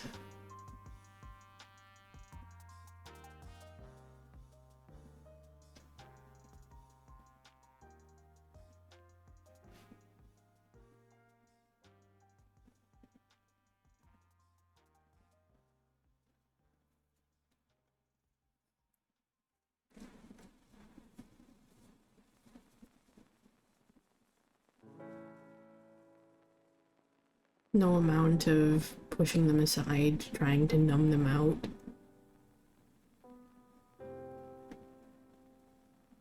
Or getting rid of them is going to ever make it go away, unfortunately. It's something that can only ever, that you can only ever, like, exist alongside. It's a hard beast to tame, but it can be tamed.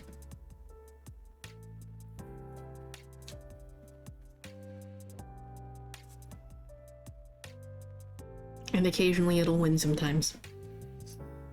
And that's okay.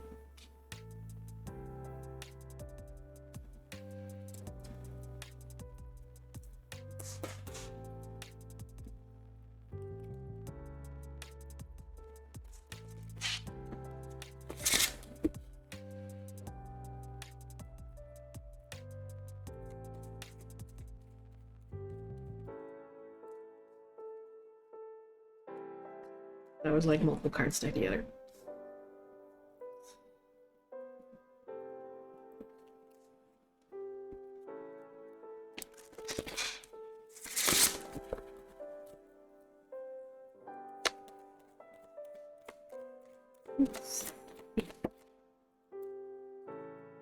Oh, this is the card that we got at like the beginning. We got Frog again.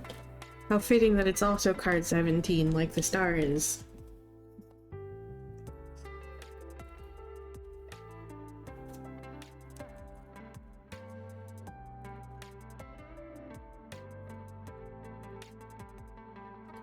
Okay. May the lily beneath your breasts allow you to drink from its healing waters. Be still, for there is serenity drowning behind the drowning croaks. Rather. Keywords here are transformation and serenity. Butterflies are often what comes to mind when we think of transformation, but let us not forget, frogs are also a symbol of transformation, going from a tadpole that lives in the water to a frog that adapts to both land and water. For some species, this process can take a couple of weeks. For others, it can take months and even a year to transform from one thing to another. When frog comes croaking, know that you are transforming, or the process will begin soon. This is a positive transformation, not the sort of dramatic transformation that one might expect with the Banshee card. This transformation is easygoing, so much so that you may not even know it's happening. It's a subtle shift that occurs in the background until one day you realize things are different. There is nothing you need to do to move the change along. Like the frog, your higher self will take over and guide you through instinct. You need only pay attention to the urges you feel and follow those urges when they strike. This message is amplified if you have also pulled the wolf card. Be patient and note that this transformation has come to your awareness. This is not something that can be rushed or forced, which is very true of like the healing process. And like I said earlier, when this card came up during the first opening collective, not only is it not something that can't be rushed or forced, it's also not going to be linear, and you're often going to find yourself stumbling, and perhaps reverting into older patterns that you thought you dealt with that just don't feel like you anymore. And that's normal. That's a part of the process, unfortunately. That doesn't mean that you're undoing progress. It's just a part of the process.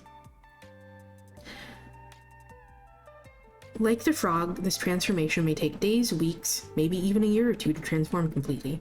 All unfolds in accordance with your divine destiny. But yeah, like this card says, and like I just said, it's just a part of the process and all that. What was the line?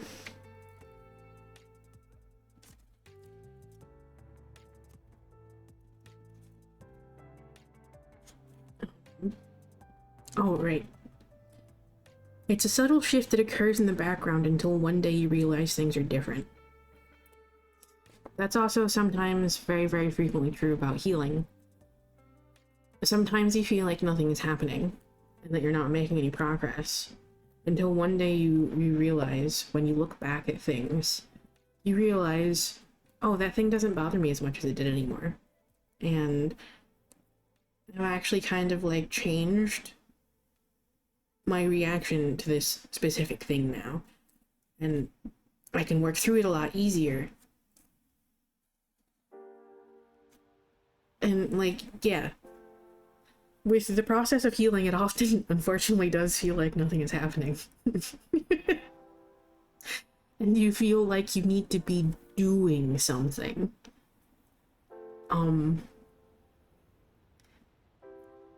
Healing is unfortunately just kind of a process that takes time. And sometimes all you can do during that process is just be, just exist. Because your brain, every day, will be slowly processing and sifting through that information and processing everything that you're dealing with. And over time, it'll get easier to deal with as you learn skills to combat some of the things that you struggle with. Combat, like, some of the thought patterns. Confront some of those, like, anxieties, those fears, and those, like, limiting beliefs. As you build your tool set, it becomes easier to deal with. And eventually, sometime from now, when you reflect back on things, you'll often realize that you have made progress, and probably a lot more than you think you have, even though it seems like nothing has happened. Or you feel like you've done nothing. That's just kind of how the process of healing is, unfortunately, sometimes.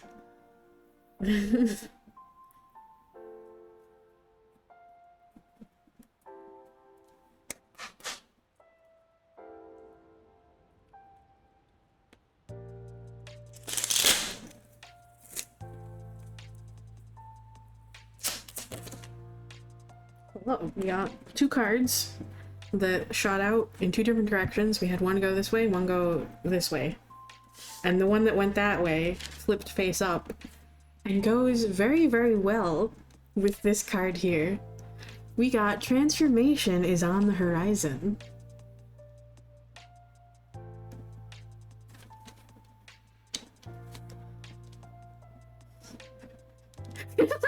Yes. And sometimes, if that is what helps you through a situation, so be it. If all you can do to get some relief is just scream about something, okay.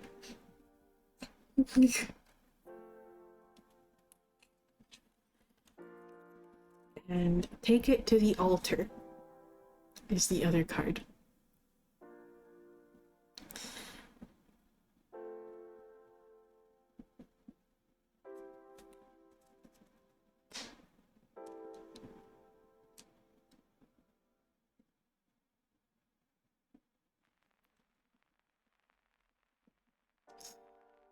For some reason, I'm just kind of getting, like, the vibe of, like, take it to the altar of self.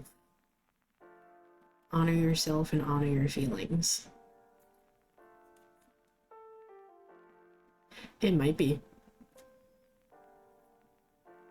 And that might be... yeah. That might just be them saying, okay, like, come to us. We'll help you through that one. In response to whatever that internal question was.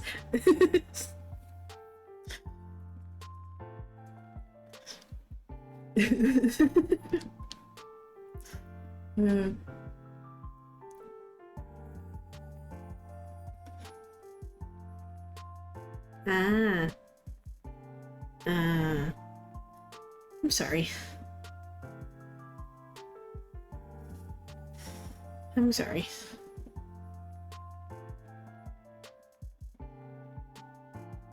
Yeah.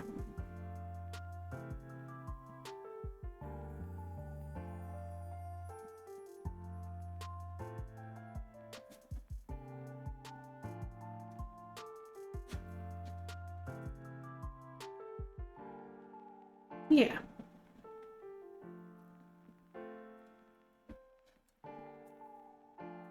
Okay. I hope that message helps.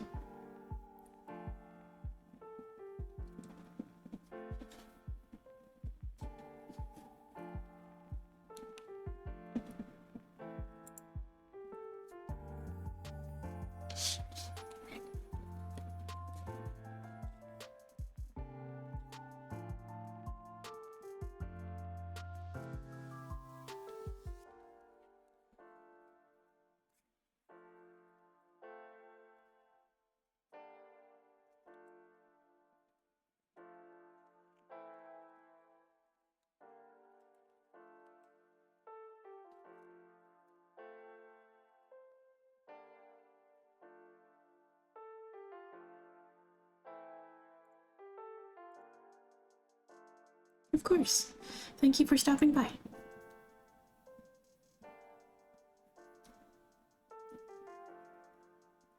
It's your turn, Bree.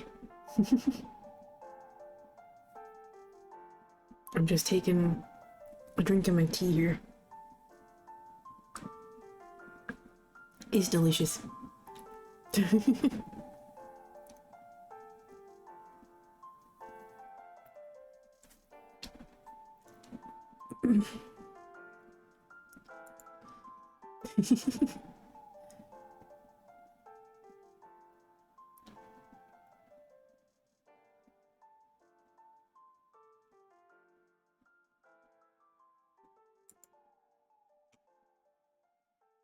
Oof.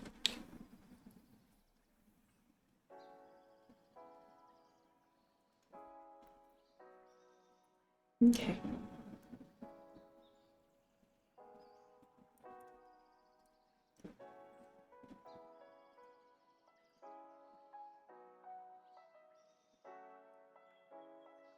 Those two teas are really, really delicious mixed together.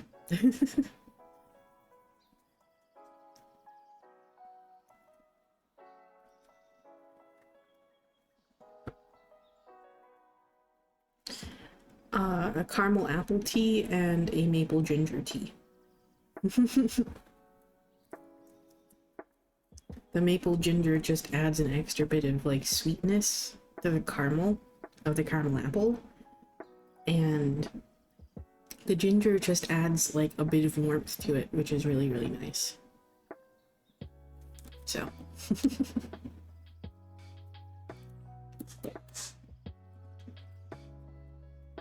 alright, Bree, let's see what you need to hear tonight.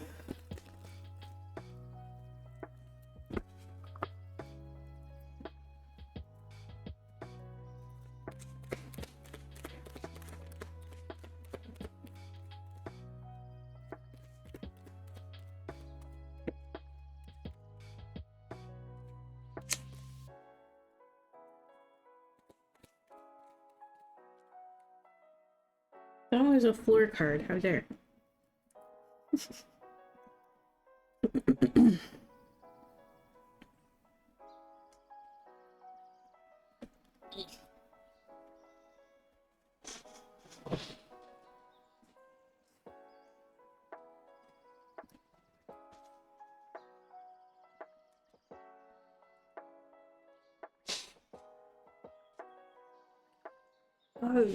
There isn't a design per se, but it's a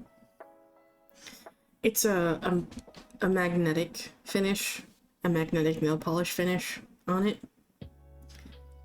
which has like metallic pigment in it that you align. It's called magnetic because it's actual like metal like pigment in it that you can align using like a magnet. And when light reflects off of those metallic pigments, you get like a flash of like a bright flash of color. And you can't really see it on camera or with this lighting, but there is like a really subtle red shimmery glitter that especially pops out around like the edges, the sides of the nails here. But that one definitely isn't showing on camera. But these are these are just fake nails that I bought that I've been wearing for a few days now.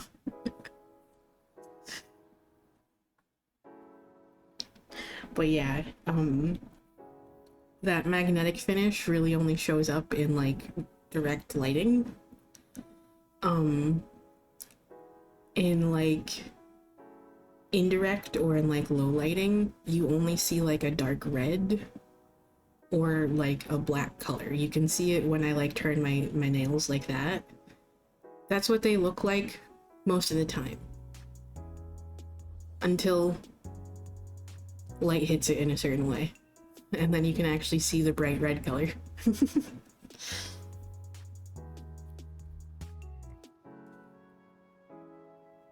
When I saw them, they reminded me of pomegranate seeds.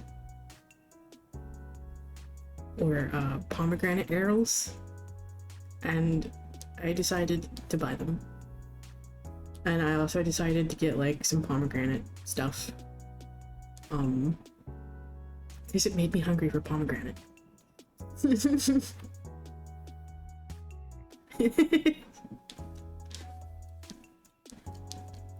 Hey, I am named after Eve. After all. Free. So.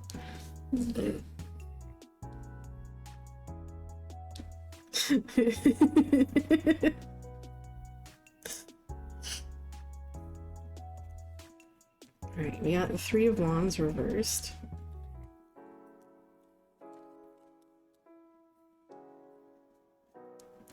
Ace of Wands. A Priestess. You have so many wands in this. I just noticed.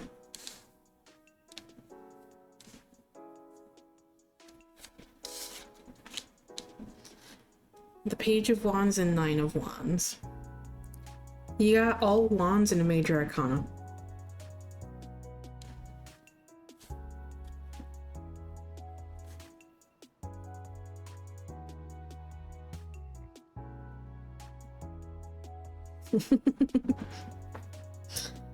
Okay.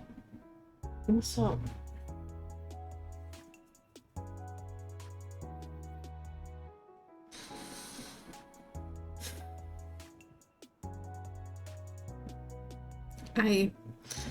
The Three of Wands, when I look at the Three of Wands reversed, I'm just kind of getting the sense, for whatever reason, that you're kind of questioning right now, a little bit. Kind of questioning a little bit right now if you actually chose the right path, and if you're on the right path, and if you're doing the right things. And if that path is actually going to lead you anywhere good.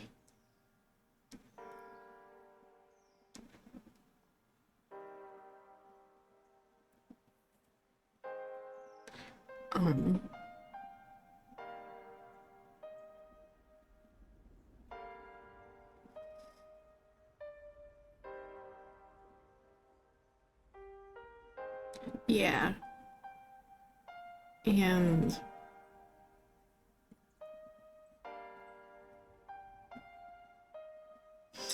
I get the sense right now that this is about content creation. Given the Ace of Wands.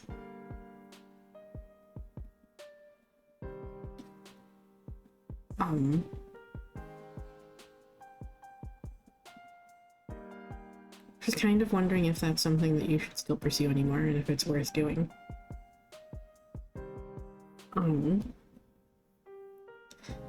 And right now, like,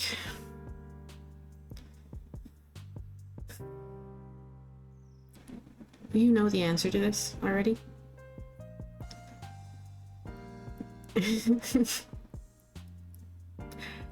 I don't know who the fuck that was, but I swear I just heard we've already talked about this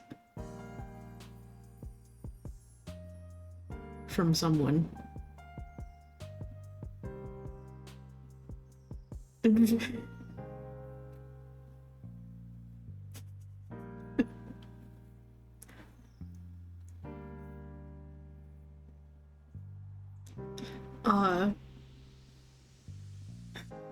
I trust that you already know the answer to this. Okay, this is why the High Priestess is turning up. And no, it's not the voice of anxiety in your head, okay?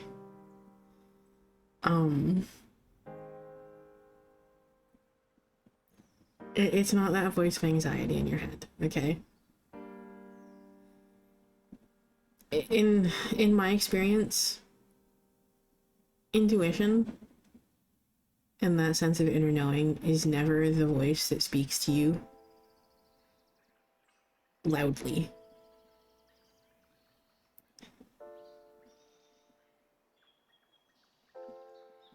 It is the one that is quiet, that speaks in a calm, level tone. And sometimes it may be practically silent. But it's there nonetheless.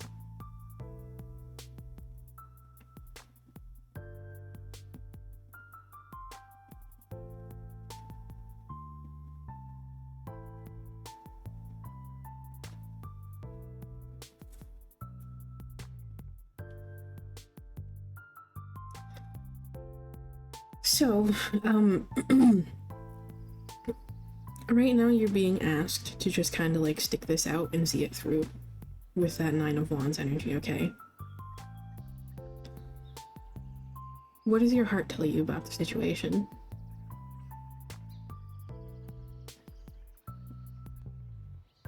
In your most peaceful, quiet moments, what do you feel? What do you hear?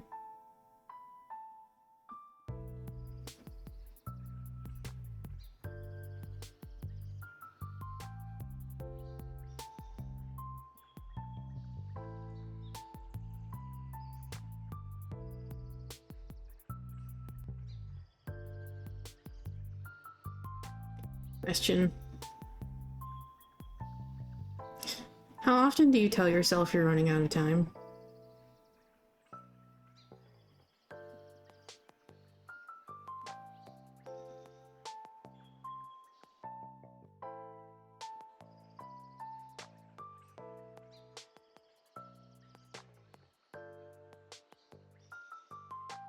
I hear that repeatedly every day. Myself.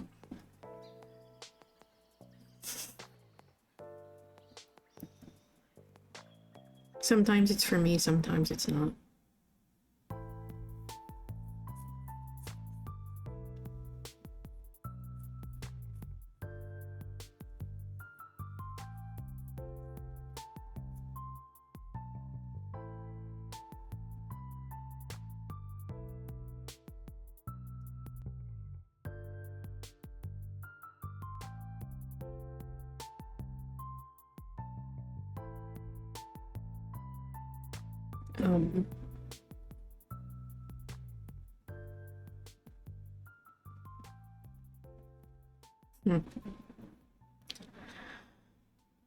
But yeah,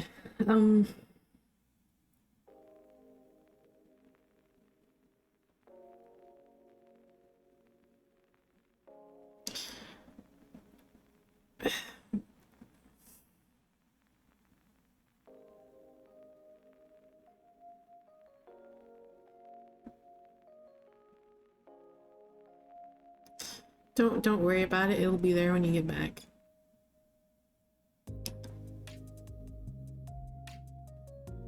I believe is the message they're trying to get through right now.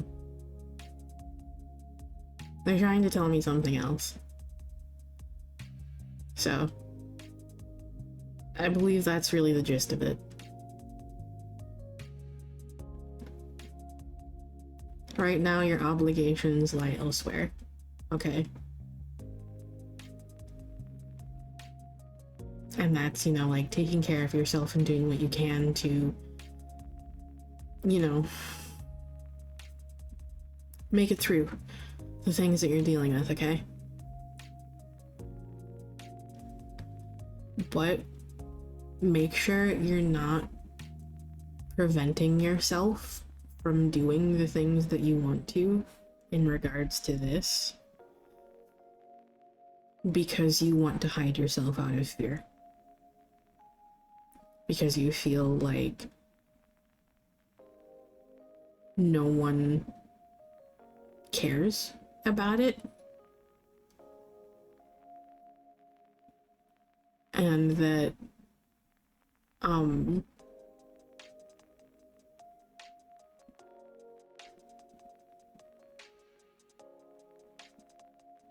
that it doesn't matter anyway.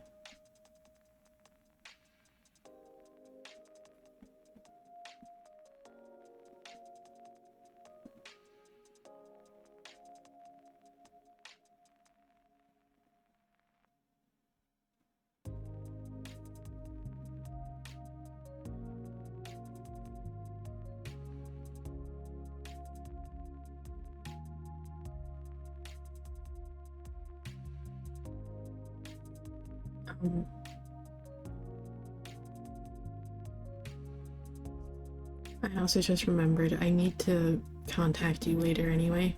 I need to send you the code for your reading. I haven't announced it yet, but you were the winner. You were the only one that entered. So you were the winner by default. For the reading giveaway. So I gotta send that to you later.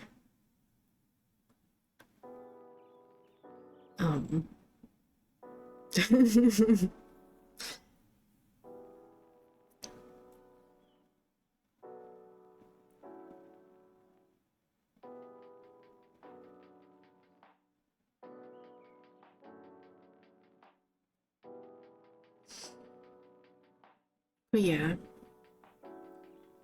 don't keep yourself small and hidden out of fear, and out of that fear that no one wants what you have to offer, that no one wants to see the things that you do, and that no one wants to support you in what you do. Okay. Is it something that you like doing? Is it something that you enjoy? Is it something that you want to do?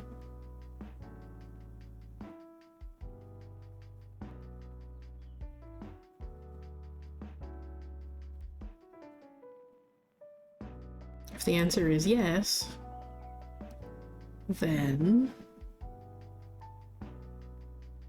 why prevent yourself from doing it?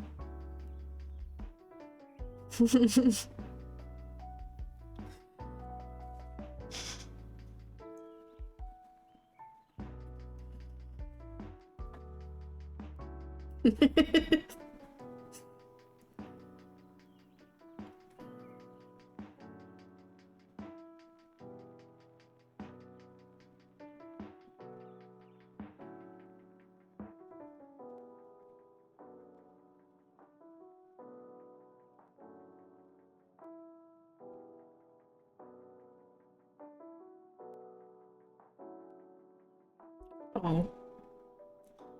And also, I don't know which of the three of you that it was, by the way, because I cannot pick out voices.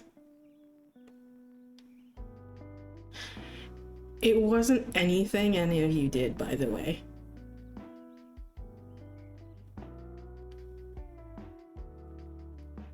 Like I said earlier, it was for me.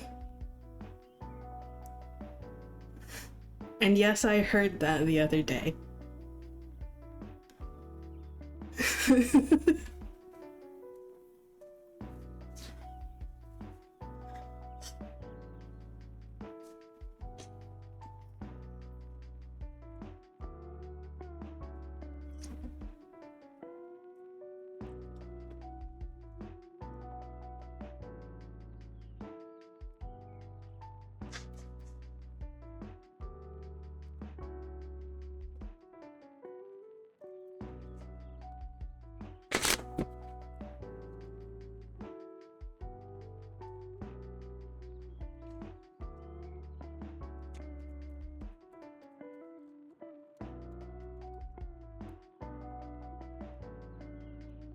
Oh, we're gonna get the owl highlighted again here, huh? Oh, wait, oh my god, really? No! No!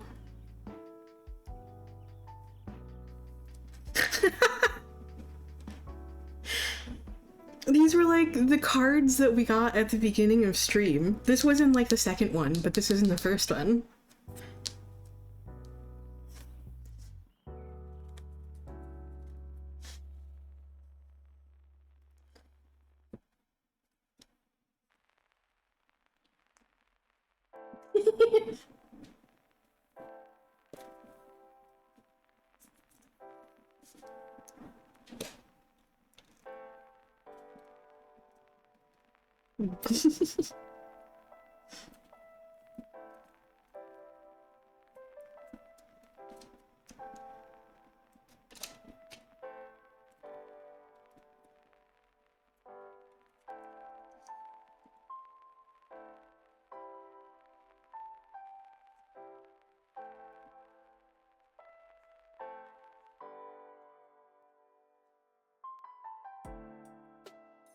Owl.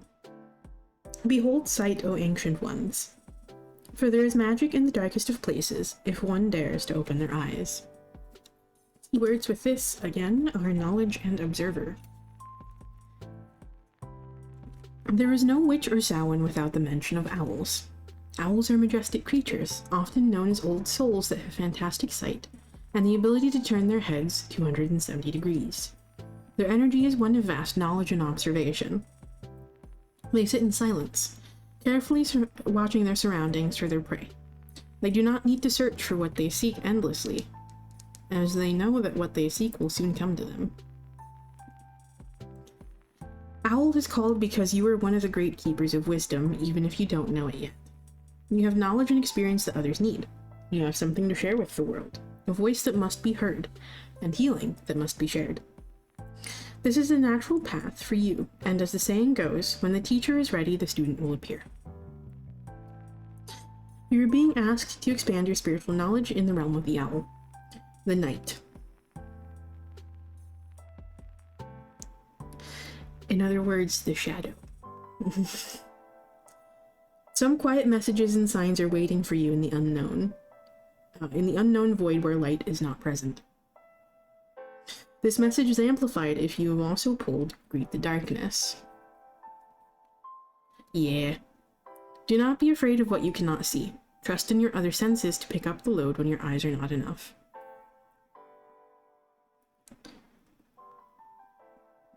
Yeah.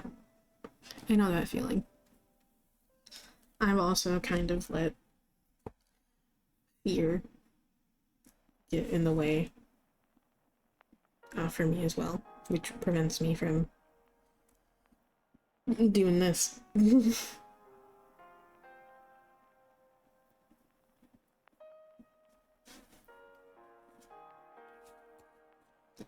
And also prevents me from,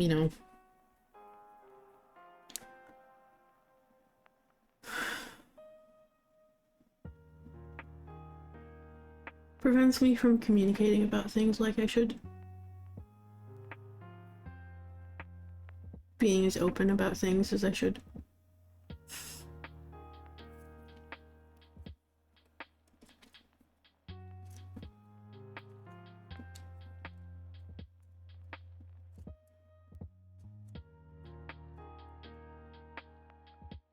Yeah.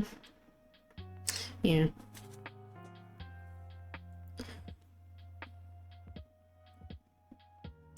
Frog. May the lily beneath your breasts allow you to drink from its healing waters. Be still, for there is serenity behind the drowning croaks. Keywords are, again, transformation and serenity. Butterflies are often what comes to mind when we think of transformation. But let us not forget, frogs are also a symbol of transformation, going from a tadpole that lives in water to a frog that adapts to both land and water. For some species, this process takes a couple of weeks. For others, it can take months and even a year to transform from one thing to another. When frog comes croaking, know that you are transforming, or the process will begin soon. This is a positive transformation, not the sort of dramatic transformation one might expect with the Banshee card. Which you've gotten a few times from this deck when I've used it, by the way. This transformation is easygoing, so much so that you may not even know it's happening. It's a subtle shift that occurs in the background until one day you realize things are different. There is nothing you need to do more. There's nothing you need to do to move this change along. Like the frog, your higher self will take over and guide you through instinct. You need only pay attention to the urges you feel and follow those urges when they strike. This message is amplified if you have also pulled the wolf card. Be patient and note that this transformation has come to your awareness. This is not something that can be rushed or forced. Like the frog, this transformation may take days, weeks, maybe even a year or two to transform completely.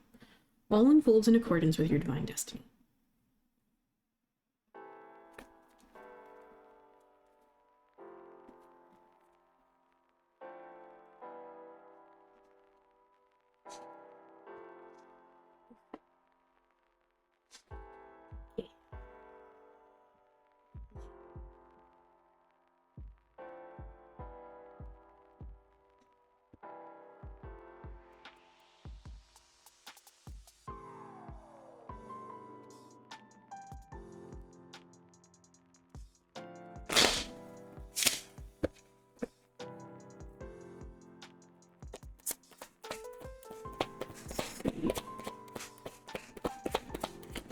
What this one wants to add here.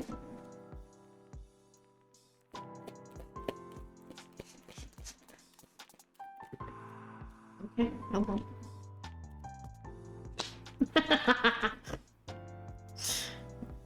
Stop ruminating. Which means, don't overthink it.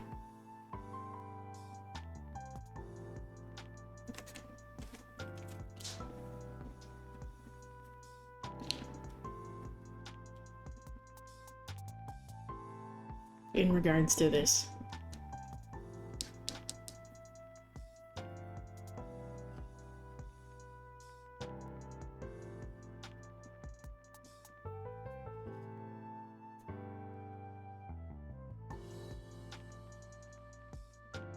And probably a little bit in regards to trusting this.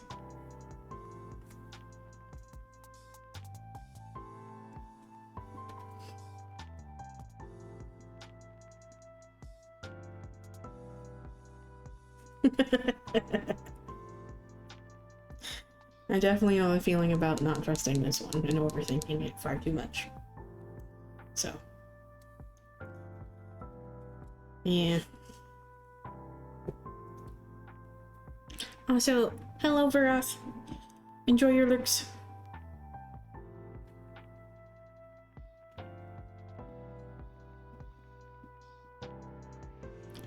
But yeah, I hope that message helps.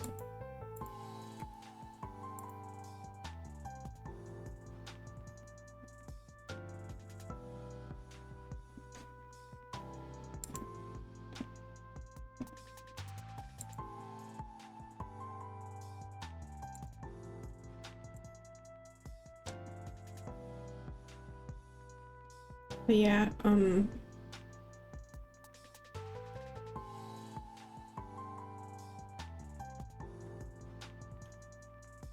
if y'all are down for it later, I will be around to chat if you want, by the way.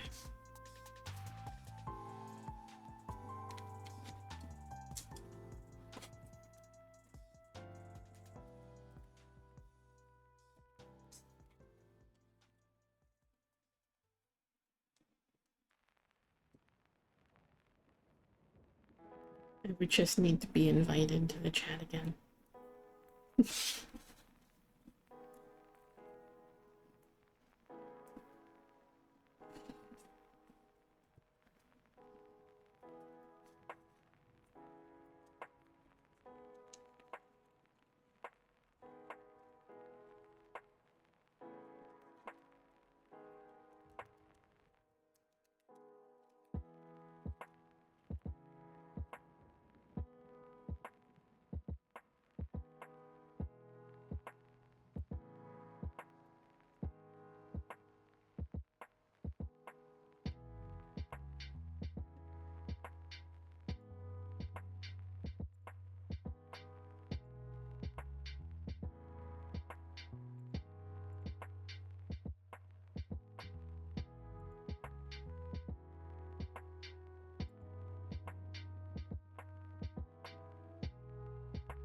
Okay.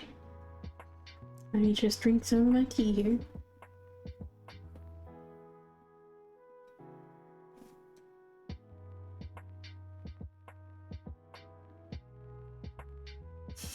Thank you for the reminder to hydrate, bro.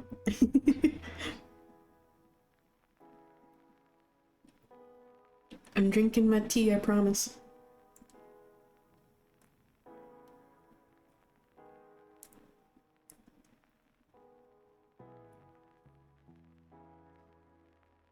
I'm alright.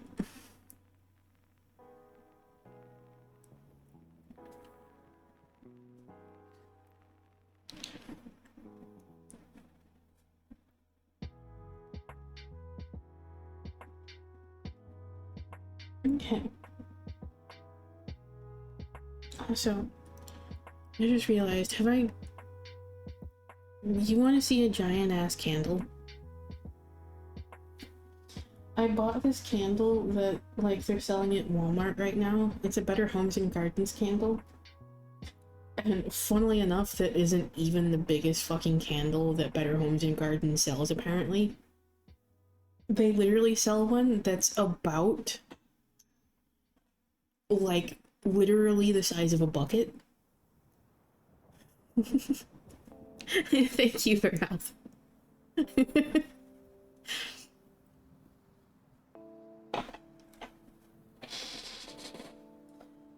So, for fall right now, Better Homes and Gardens has these candles that are in, like, these pumpkin-shaped jars. And I got one of the bigger ones, like, hoping to use it as, like, once it's empty, as, like, a little, like, I was gonna leave it on my altar and use it as a little candy dish when it's empty. I was not expecting a candle this big, considering it costs, like, $13.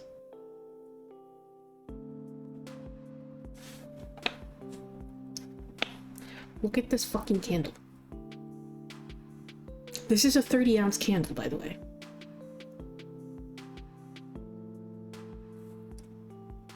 Like, this and the top of it is so fucking hard to open. I don't even want to attempt it with these nails, because I'm gonna... I would probably definitely pop one of these off. Yes, that is literally what she said.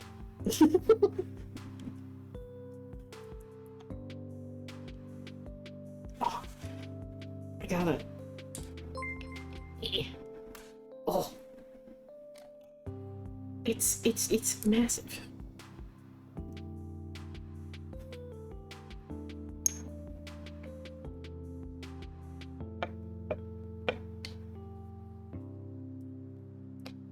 For comparison,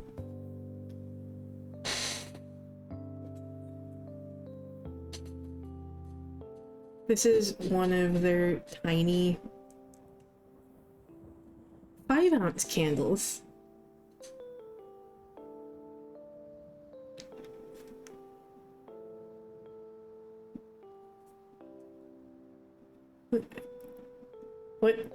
But as I was saying though, the funny thing is, this isn't even the biggest candle they sell. They sell one that is literally like the size of a bucket. That is like an 80-ounce fucking candle. It's ridiculous. It's not in this form, but like, it is literally like a bucket.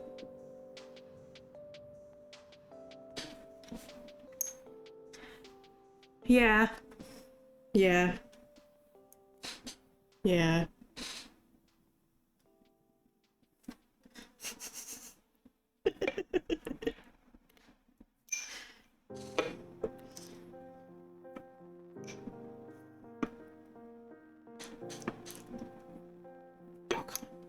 It does not want to go in.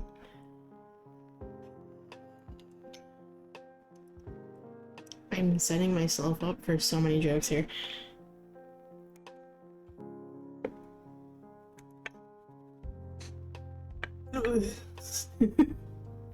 What can I say, Veroth? Yeah. Oh.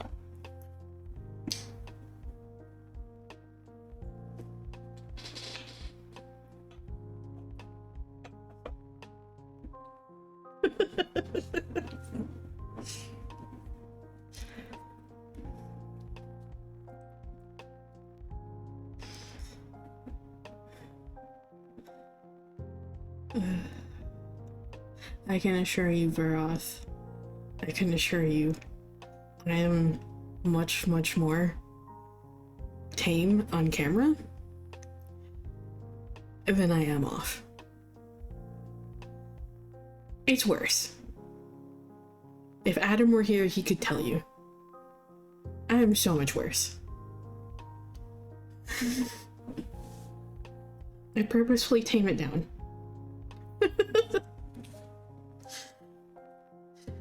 I tone it down on stream a lot.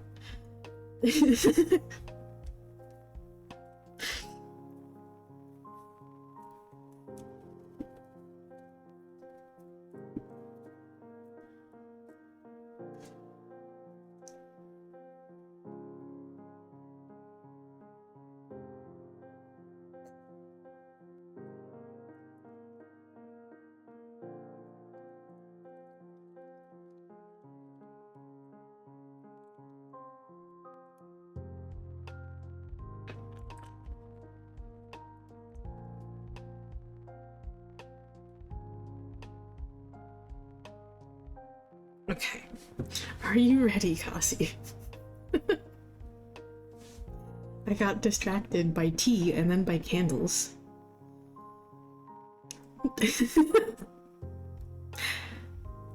Also, sorry, hello, Mocking Mystic. I hope you're doing well.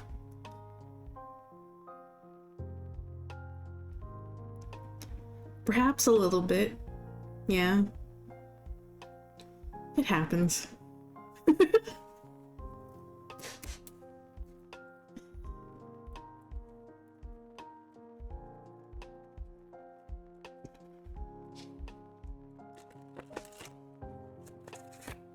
It also doesn't help that, like, it doesn't help when you have, like, guides that are also themselves dirty bastards and encourage it, so. Yeah.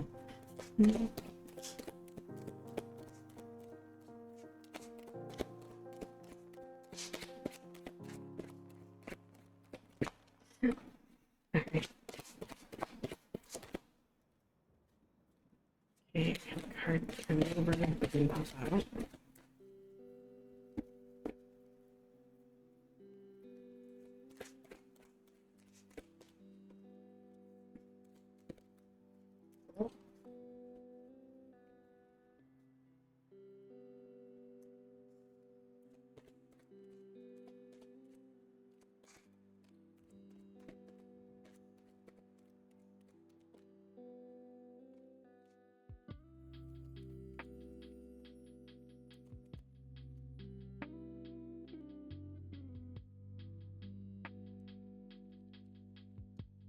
Okay.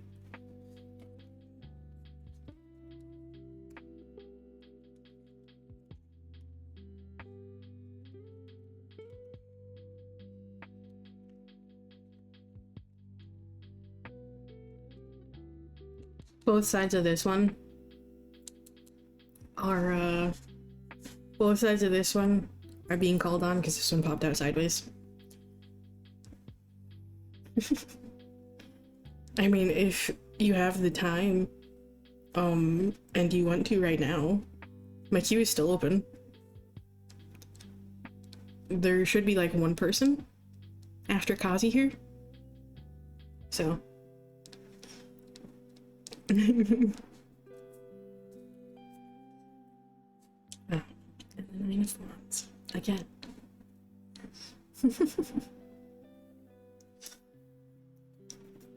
Alrighty.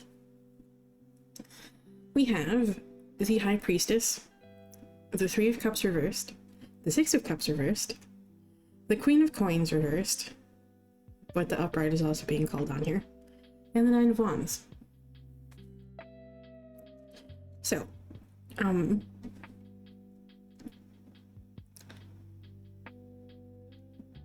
yeah, of course. Definitely want to make sure that you're getting enough sleep there. So the High Priestess here is kind of here to remind you, here, Kazi, that you kind of know what needs to be dealt with here. You kind of already know what needs to be dealt with here, okay? There's definitely some grief in your life here, particularly that from your past here, and this might stem as far back as like your childhood here, with like parental or like family issues, probably, with this Six of Cups reversed energy. Six of Cups reversed is all about like just kind of getting stuck in the past, and it usually goes back to like when you were a kid, and you know, the patterning and like trauma and shit that we have placed on us due to, you know, due to the like environment that we grew up in, and our own parents and stuff. And this grief is just kind of like overwhelming you a little bit. And again, going in line with like getting stuck in the past here, you're kind of like, and like there's nothing wrong with this, by the way, it's not a reason to feel guilty, but it's like, it's understandable, okay? It's not a reason to feel guilty or anything, but going along with like getting stuck in the past, you're also just kind of getting stuck on this grief, and that's all you're seeing. You're not seeing like anything outside of that, and it's understandable, okay? There's no reason to like shame yourself for any of that, because again, we don't do toxic positivity here. Yeah, I know the feeling.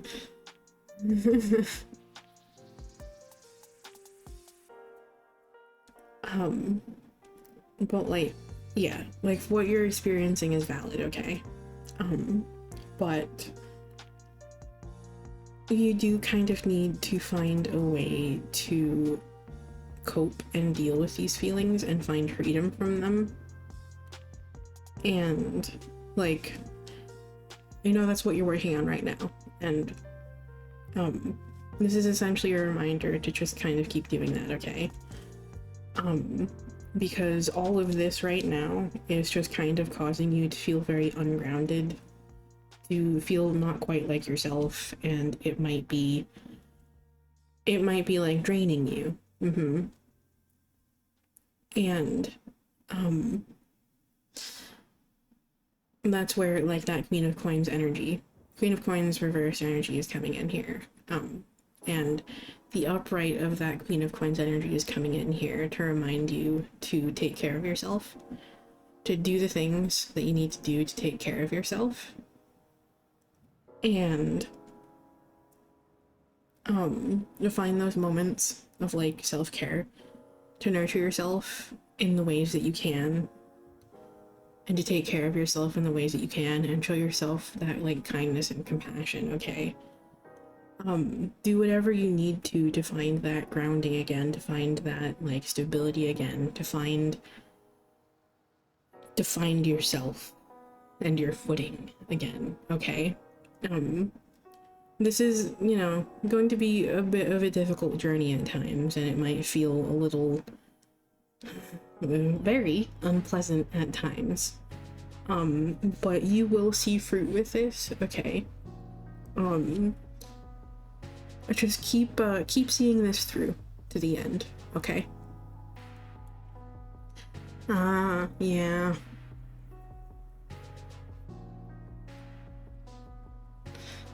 I'm sorry.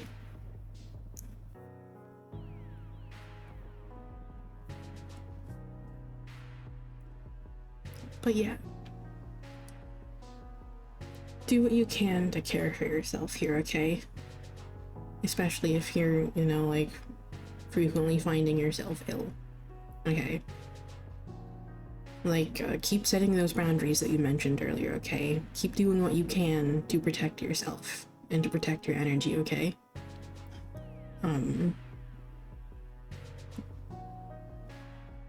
Keep prioritizing yourself and your health, okay?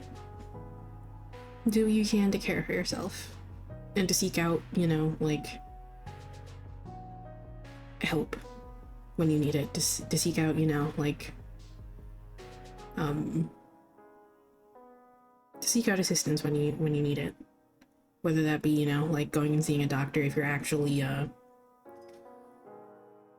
like if there's actually, you know, like a pretty serious, you know, like illness that you're dealing with and stuff.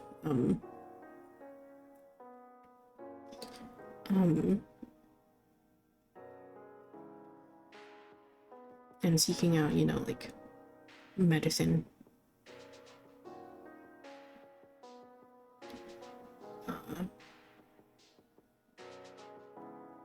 If, you know, like necessary and stuff. So.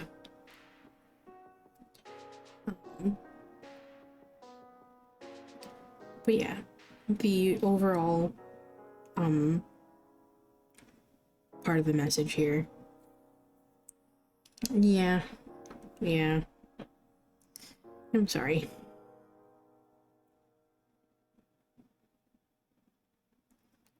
But yeah. The overall like message here is to just like keep pushing through it. It's definitely going to be difficult at times.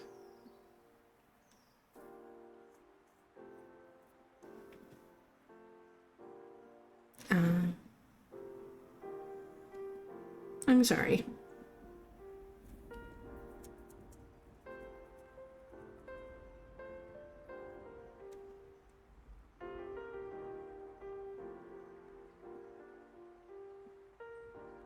Is there a way for you to get back on those?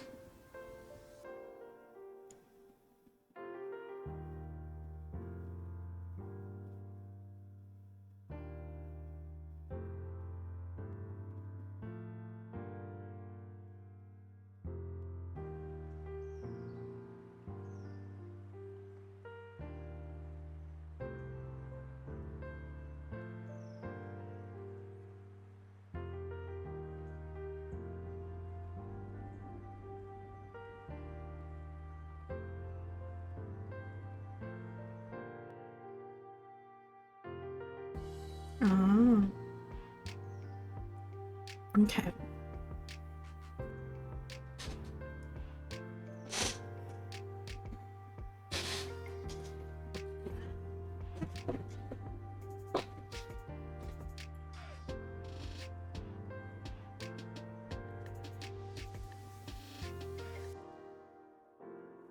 But yeah.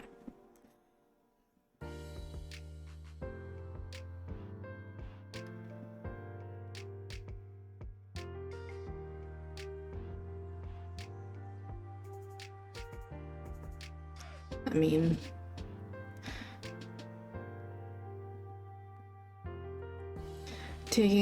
there's nothing wrong with taking medication. I'm sorry. And that is absolutely a belief that I do not tolerate here whatsoever, because it's very dangerous. And goes into spiritual bypassing territory. Medication isn't going to change who you are. I'm sorry.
Yes.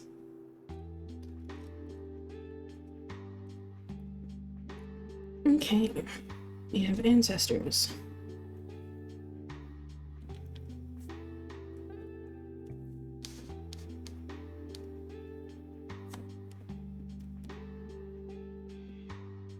Yeah, it takes some work to find things that work for you, and it might require a combination of medication. It's a process in and of itself, and that process itself can be very difficult. But something I absolutely do not do here is denial of science. Or spiritual bypassing.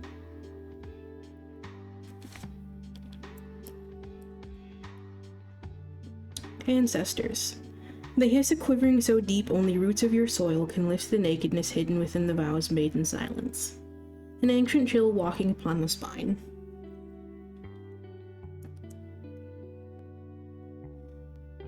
Keywords are protection and guidance.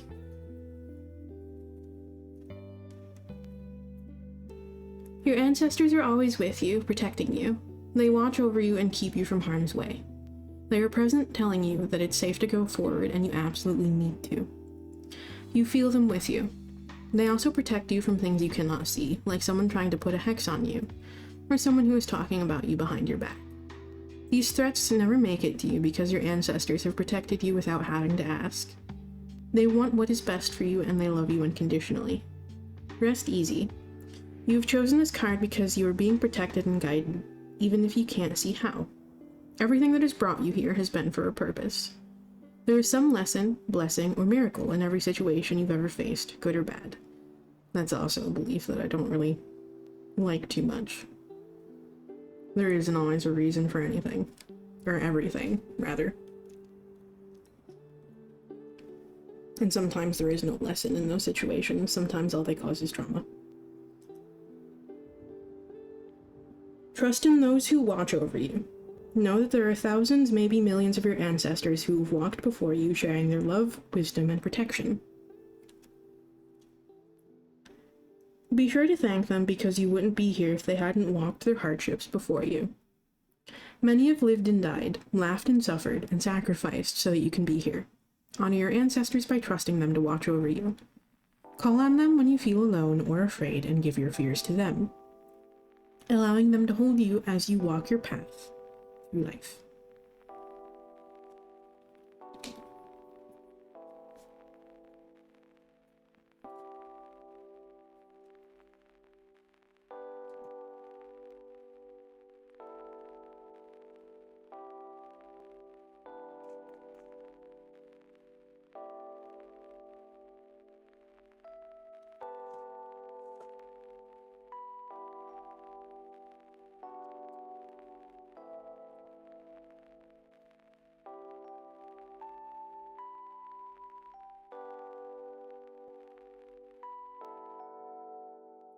By all means, yes.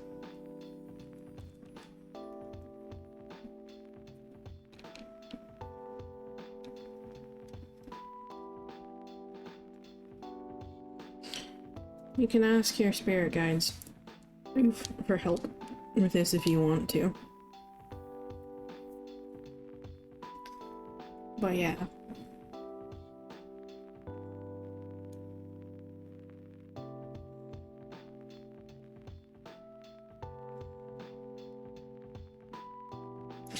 By all means, yes, is what the text says.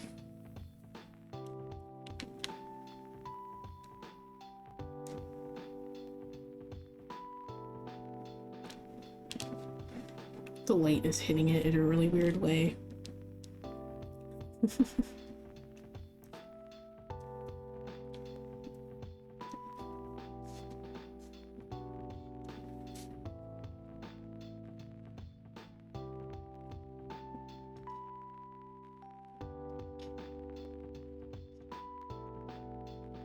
But yeah, I hope the message helped.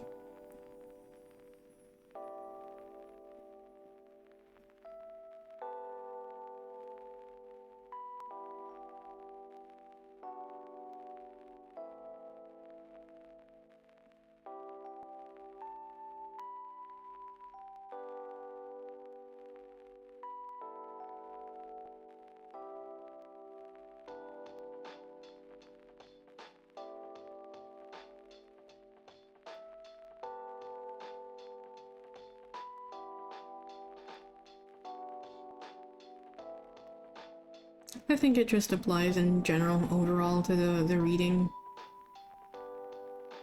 about doing what it takes to actually, like, care for yourself and nurse yourself back to health and ask them for help to guide you the right way, the right direction, if you feel like you need it.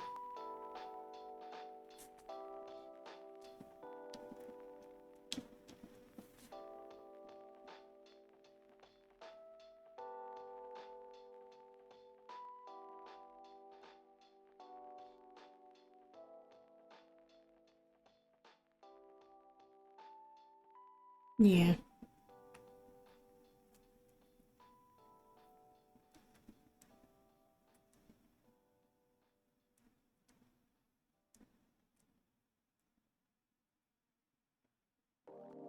But yeah, I hope that message helps.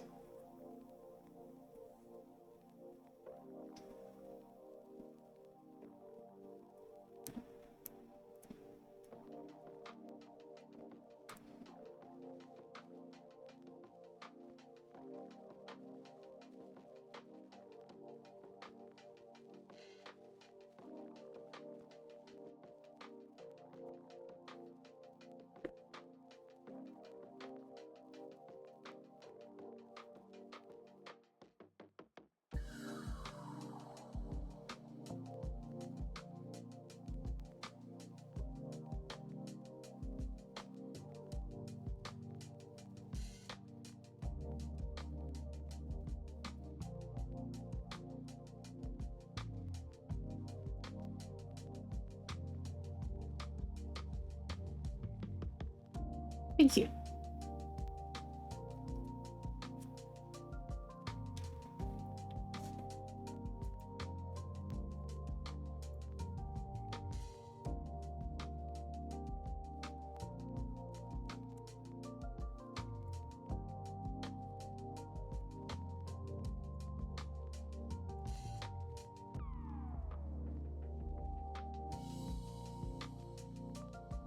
Okay, Mocking Mystic, are you still here?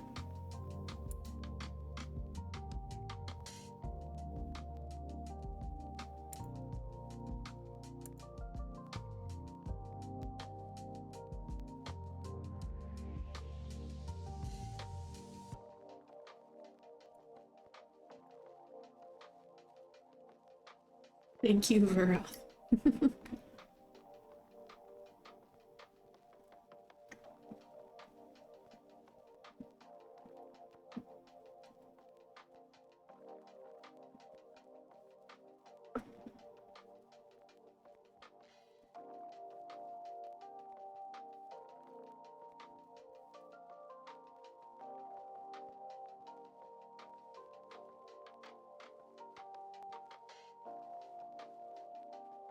I think after stream, I'm definitely gonna have to make myself another cup of tea.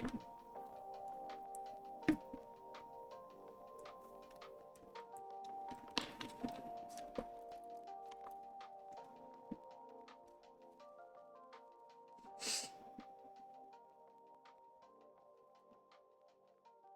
think I'll make some soup after stream as well.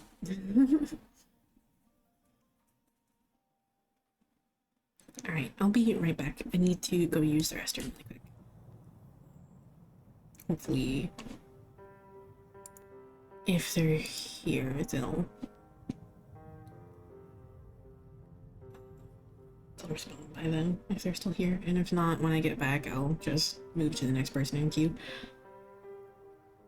Which also reminds me as well, let me go ahead and issue a last call for queue here if there's anyone that still wants to join. I'll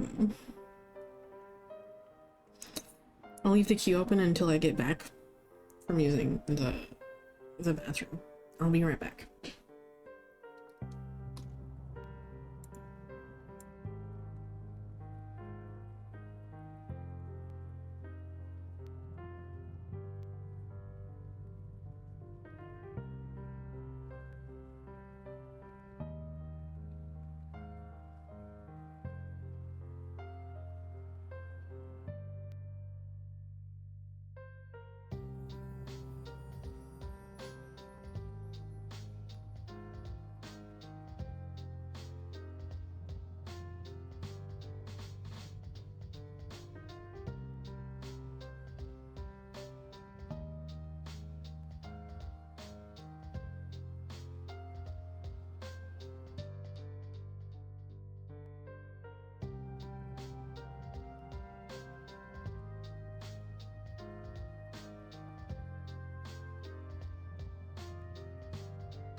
Okay, I'm back.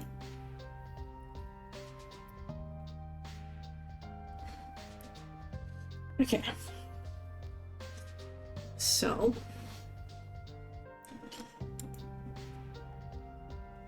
looks like they're not here anymore, so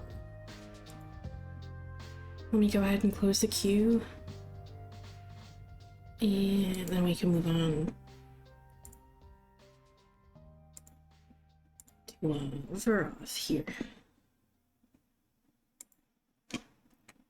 Alrighty.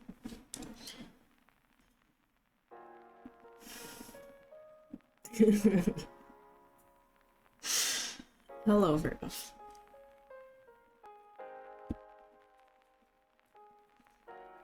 Alright. 1 second. I'm going to take a drink of tea again here.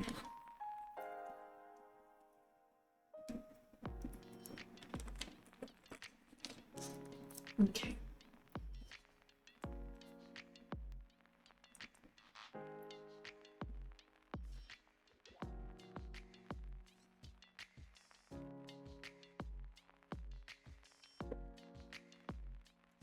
Alright, Veroth.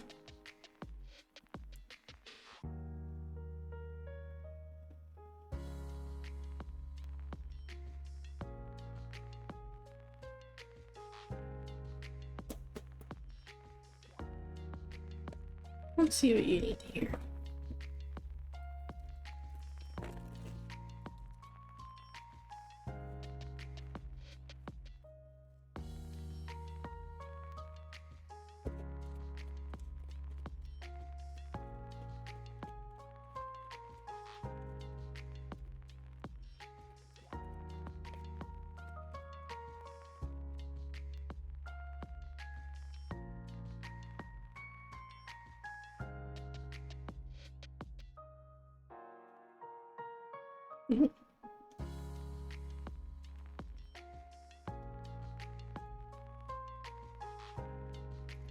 We got Four of Cups, the High Priestess, and Death. So, the Four of Cards. Really, brain?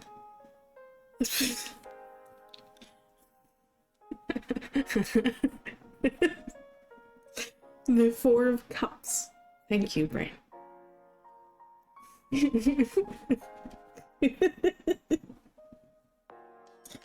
We're getting to that time where my brain is just like starting to check out a little bit, apparently.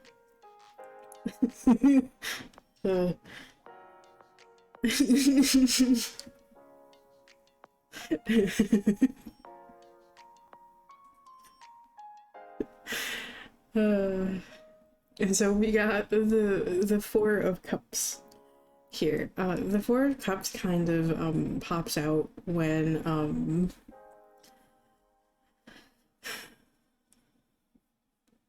yeah, apparently.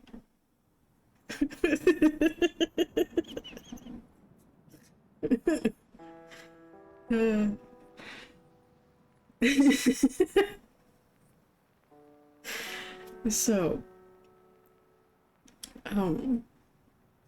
the Four of Cups typically tends to pop out, when, like, there's just kind of, like,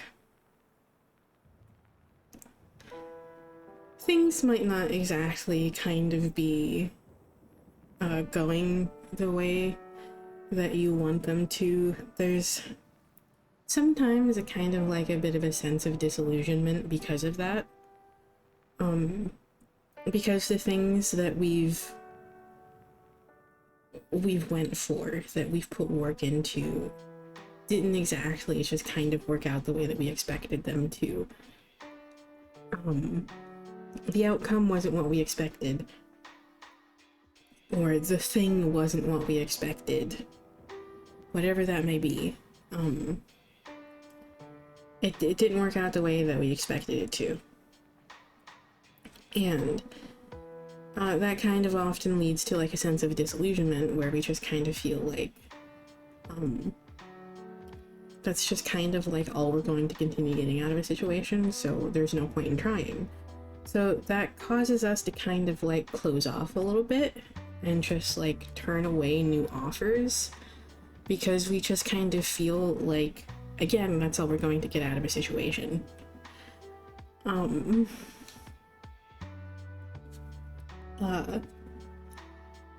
So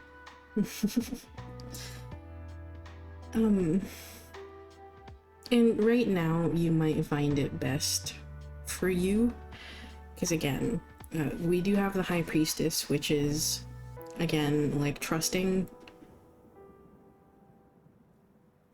that like sense of inner knowing and just kind of like what you know is best for you. Okay.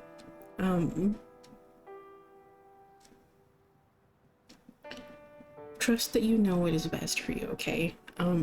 Right now, if it's best for you, if you really do truly feel it's best for you to just kind of like close yourself off and just say no to opportunities right now, that's completely okay. Alright? Do what's best for yourself in the moment, okay? But know that like, that refusal of an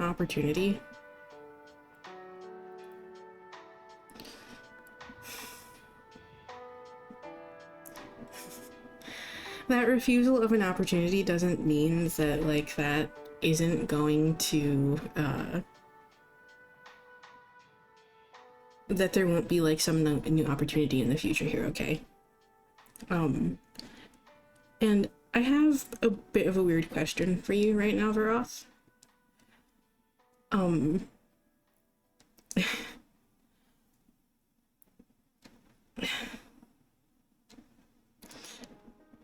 And I'm gonna call back to a really old ass reading. Okay, it may have been one of the earliest paid readings that you got.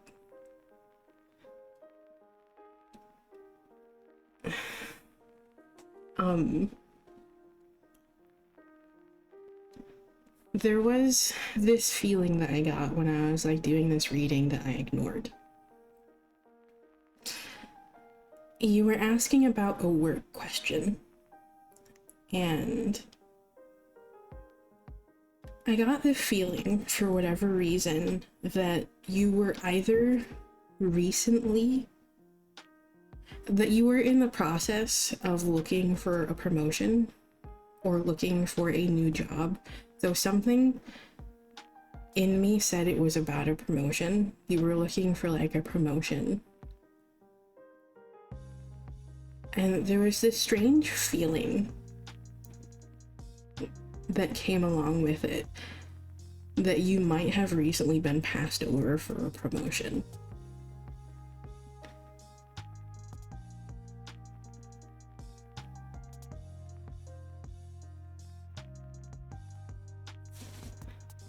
Earlier, God, when would that have even been? Would that have been like last year? Was that last year? Have I... Yeah, I only opened my shop last year, didn't I? Why did I think that it was this year? Of course it's not.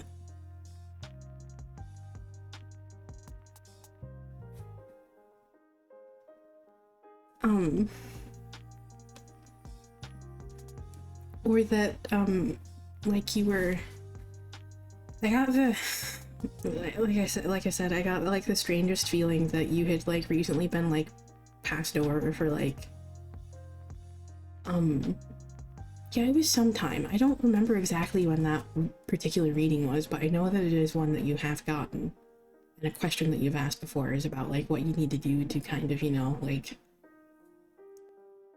further your career, essentially. And I remember like doing that reading. There was just kind of like this sense that I ignored it because I did not trust myself enough to like speak on anything like that back then. But I got the weirdest feeling that like you had recently been like passed over in favor of like someone else for like a promotion or like a transfer of some sort. May not even necessarily been like a promotion, but even just like a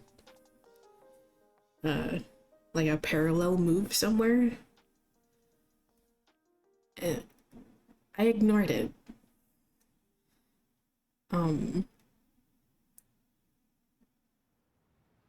Is that something that actually happened to you?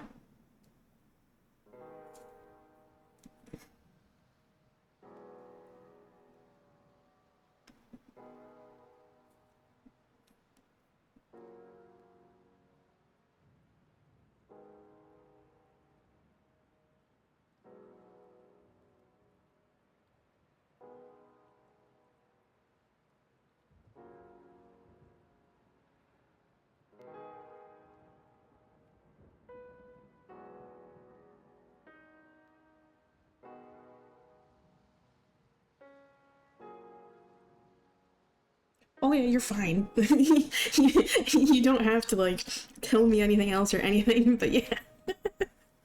It just, yeah, it was weird. And like I ignored it. That may have even come through in like the recording I did of the video where I just kind of like took a pause. So I didn't really know what to say about it. Or do about it, because I was like, huh?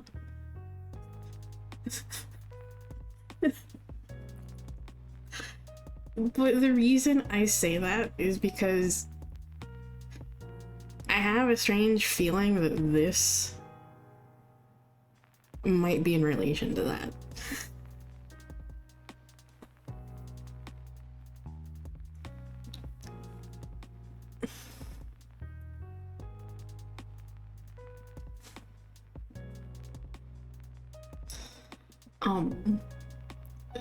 I just, yeah. I just felt the need to, like, ask that question because... yeah. It's just like, huh. Why is that coming up again?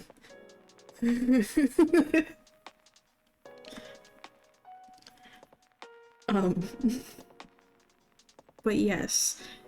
So just because something went one way in the past, and some opportunity didn't exactly go through that way in the past, don't let that, you know, like, just kind of cause you to just, like, close yourself off to, like, new opportunities, or even that same opportunity again, okay?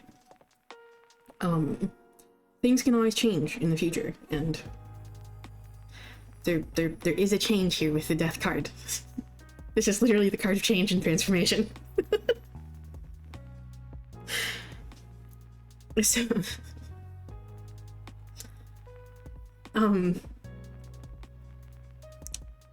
yes. There will be some things shifting here, okay? There will be some things shifting here. There will be changes here, okay? And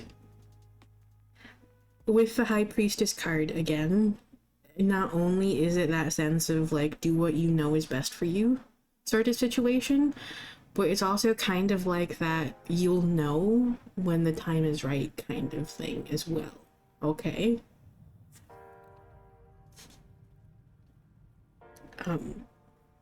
But know that is somewhere on the horizon, okay?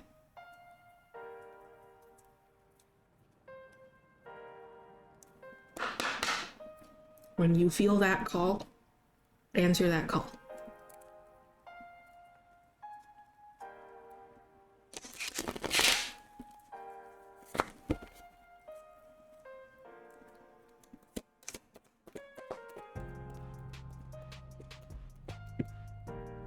There goes me tossing out, like, a chunk of the deck again. Ugh. That's, like, my one qualm with decks that have, like, a glossy finish. The cards stick together a lot.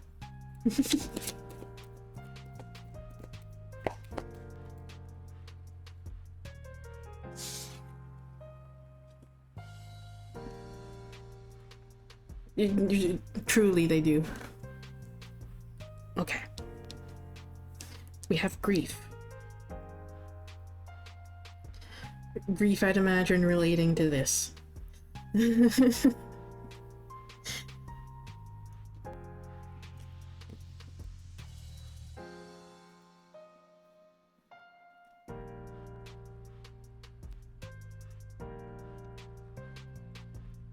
Okay. It is but a mere glimpse of nothingness hidden away deep within the chambers of your mourning, in the red clovers birthing lost illusion. Keywords are mourning and loss. Grief is the uncomfortable dance between feeling everything and feeling nothing. It isn't exclusive to losing someone. True. There can be grief around anything. Even, you know, a situation like this. Especially if it was something that you really thought was going to work out for you, or that you thought, you know, you really truly had what it takes to do it, and then you end up just kind of like not getting it.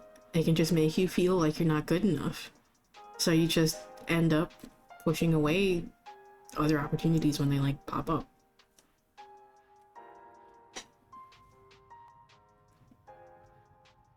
Grief can manifest when you feel like a failure. Oof. Ow. Or when you have regret. It can appear when you feel overwhelmed or when you feel guilty. It can leave you feeling it all, then feeling nothing, or even feeling both at the same time, which is a unique kind of hell. I'll say that about it. Likewise, we can be so lost in our grief that we forget to live. We mourn for things that have long since slipped through our fingers. We find ourselves in a sort of limbo, leaving half dead. This is what can happen when you spend too much time searching for and missing what you've lost, and forgetting to be grateful for what's left behind. Goes very, very, very in line with this, actually. Another common thing that goes along with this card is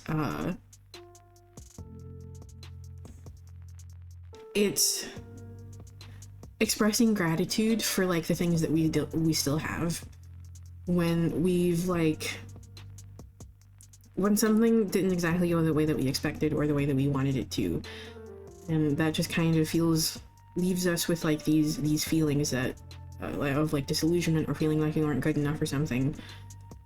When something is taken from us, we can often focus a little bit too much on what was taken from us, forgetting the good and the other things that are still around us. And when we're in this sort of situation, like showing gratitude for the things that we still have around us and enjoying the things that are still around us are a good way to just kind of like welcome in more of that energy of abundance, if that makes sense. Because it gets us out of our head, gets us out of those feelings of like grief. Gets us more, you know, in that like space where we're just kind of, you know,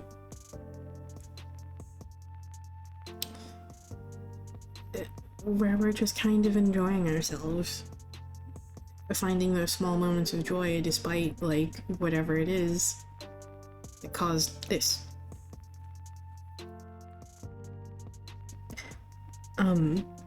Pulling grief can mean you have a lack of satisfaction about where you are in life. Also goes in line with Four of Cups energy, Jesus. What you have, or perhaps, more appropriate, what you don't have. You're putting too much of your focus on what is missing and have cut off the rest of the world. There are still people and opportunities for you if you will only lift your head and take a look around. That summarizes everything that I said about that card so fucking perfectly, Jesus. This card is definitely going very in line with that Four of Cups energy. Life still goes on when you've suffered a loss. Mourn for the things you wanted and didn't get, or had and lost, but be sure to keep going. The universe never takes something away without giving you something to take its place. Okay. So,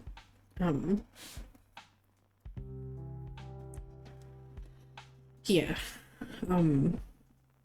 The Four of Cups is the step before the Five of Cups moment.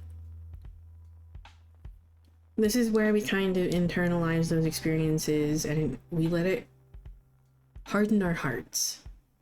And we start closing ourselves off to the good that still exists around us because we're only focusing on the bad.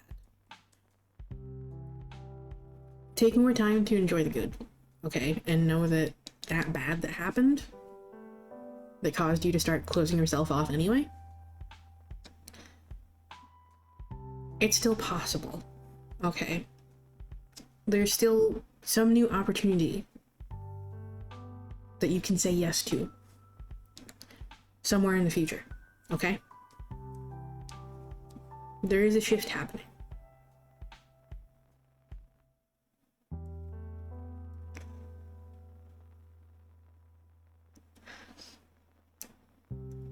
You just have to open the door, is something I just heard. You just have to open the door. And if you can't open a door, open a window. Sometimes it's too hard to open the door. Okay? Open a window. That actually goes really perfectly with the image of this card. Open the window.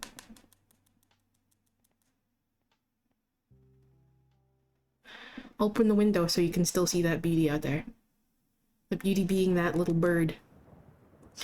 The story that goes behind the image of this card. Because the imagery on these cards are pulled from like various folk tales and fairy tales and like pieces of mythology from like various countries and cultures around the world. The very story of this card is ignoring the plain bird behind them, for the pretty fancy one in front of them.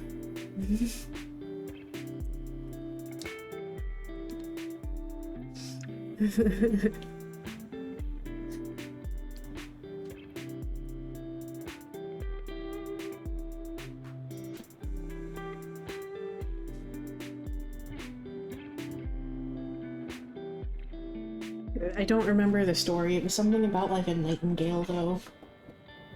Let me get the deck book out of the box. It'll actually have the name of the story.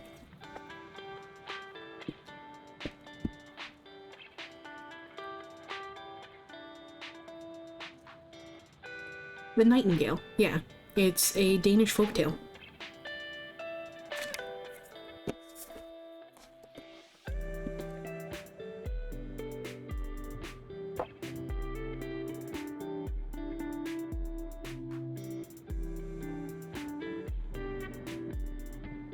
Okay.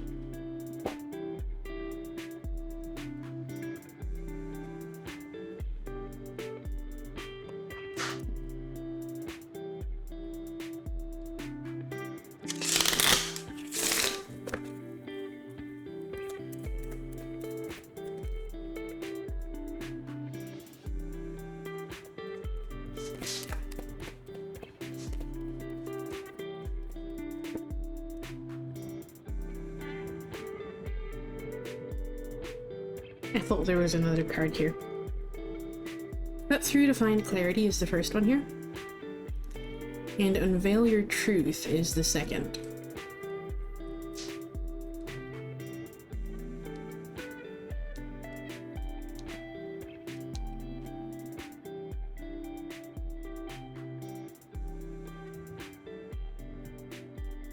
But yeah, I hope that message helps. And yeah, if you do want to talk about, you know, that, if you do want to talk about that, like, situation a little bit, like I said, my DMs are always open, so.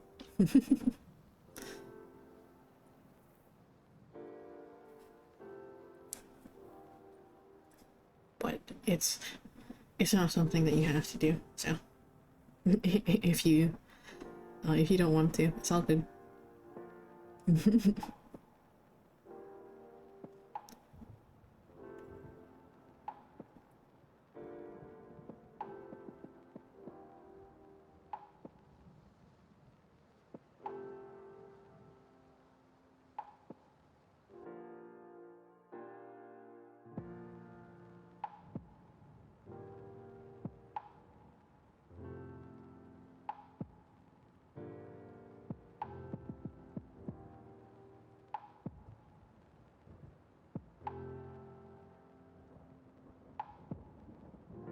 Okay.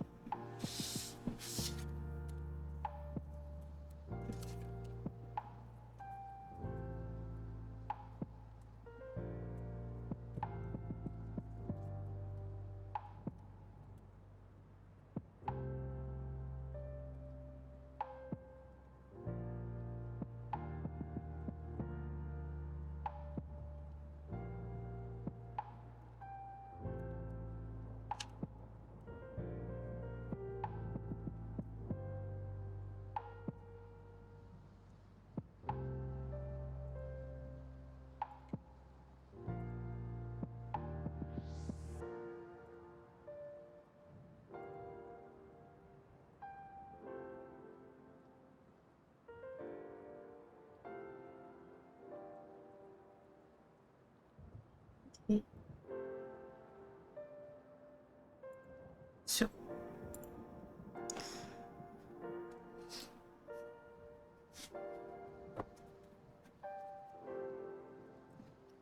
let's see what closing message they got for us tonight.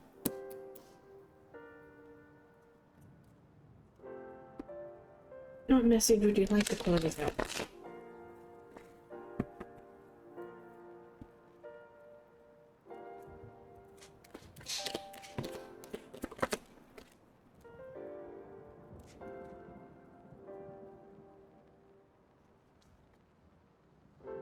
Okay.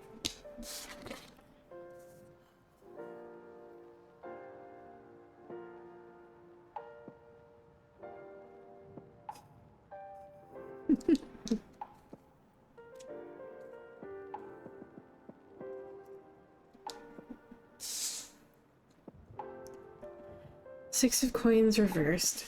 Three of Cups reversed. King of Swords reversed.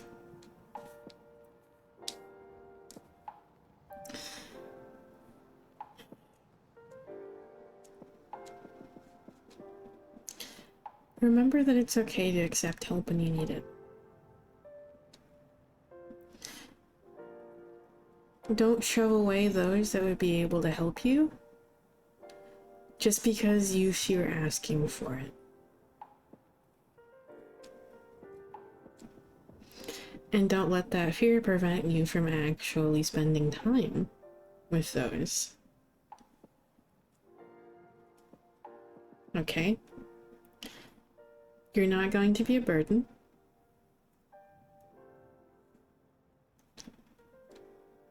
Talking about your struggles and what you're dealing with isn't going to be a burden. You're not a burden.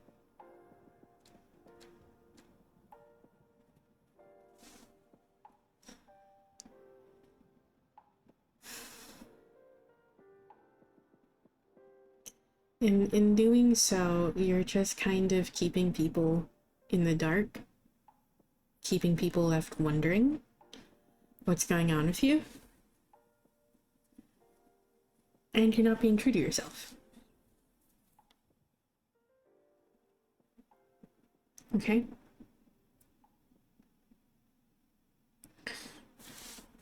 Bring yourself back into alignment. Do what you know you should be doing. What you're avoiding because you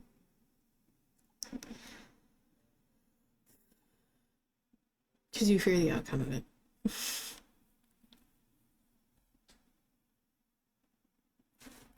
And that would be asking for help, or rather not even necessarily asking for help, letting others help you. Okay.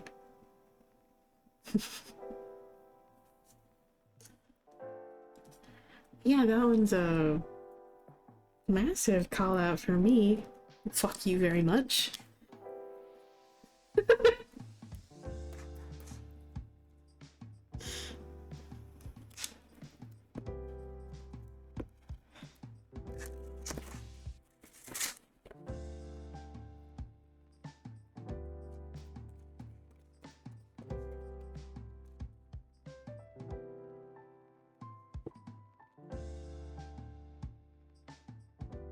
Not this card. You know how many times I've gotten this card?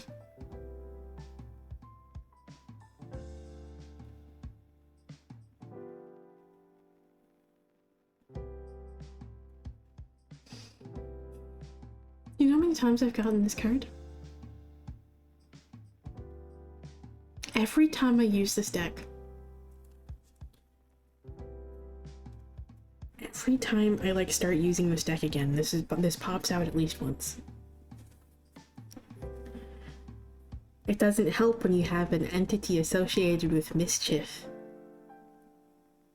as a spirit guide. He's a little shit. That's why I call him Mr. Sass.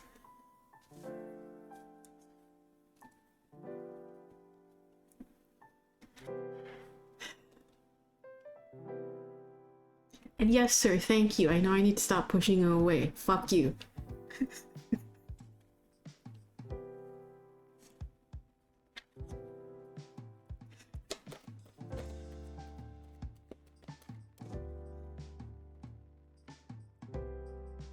No, I'm not letting you help me right now.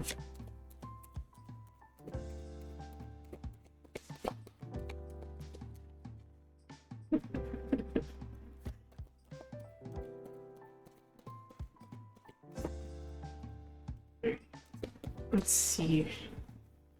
We got another card here. There we go.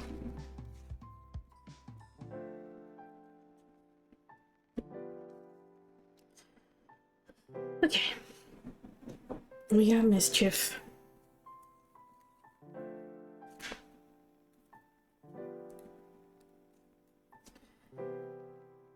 Keep your eyelids open and sight sharp as nails, for there is something trailing behind your tail. Keywords are clever and naughty.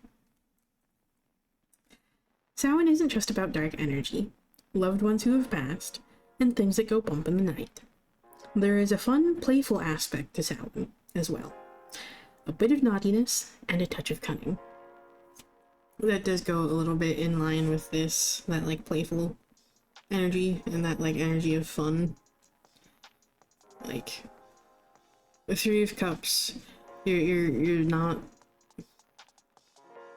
only are you not like spending time with people who would help lighten this burden and lighten this mood, you're also not really allowing yourself to like have any fun. Because this is the energy of fun, okay? It's an energy of celebration, it's an energy of fun, an energy of relaxing, and just forgetting about like your fucking worries for a little while, man. Let loose and have a little fun.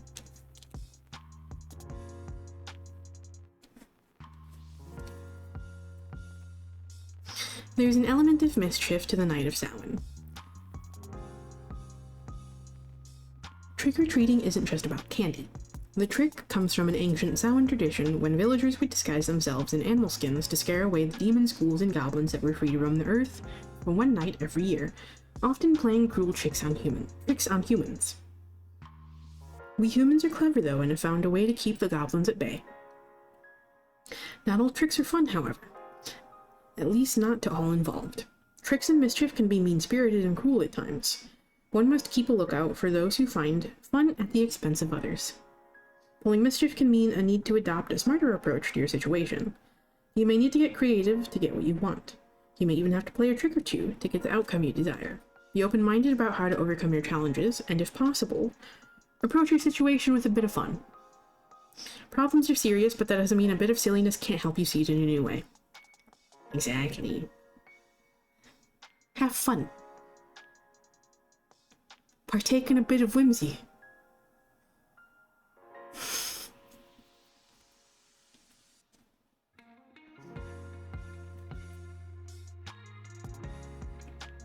Not everything has to be so serious all the time, man.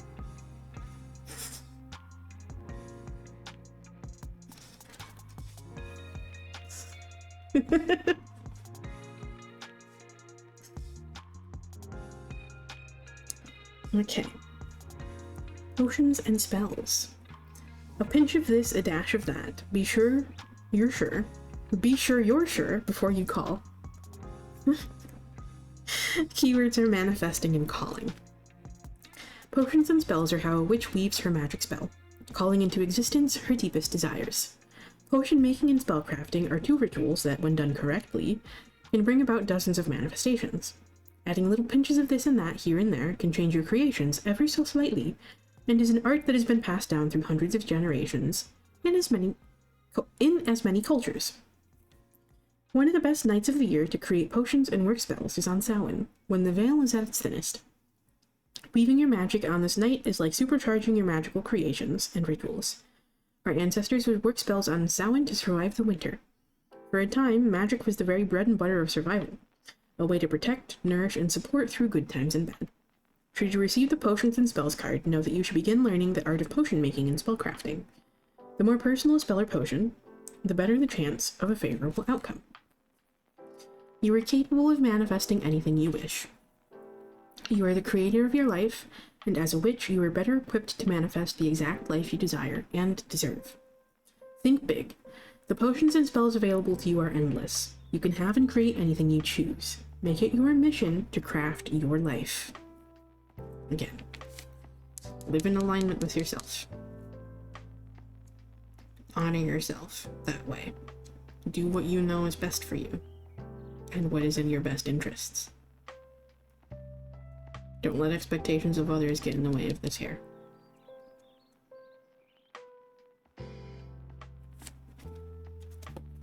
Okay.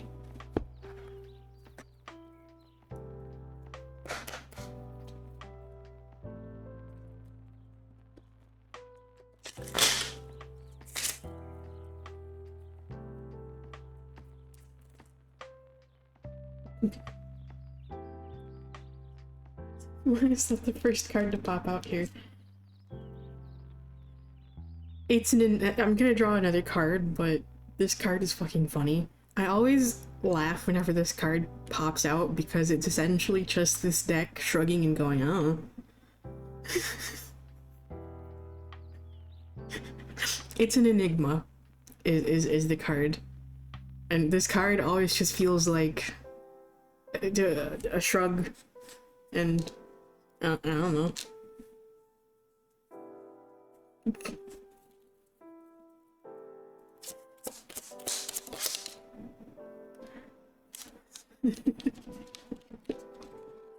Alrighty. And we have stop ruminating, which means stop overthinking it.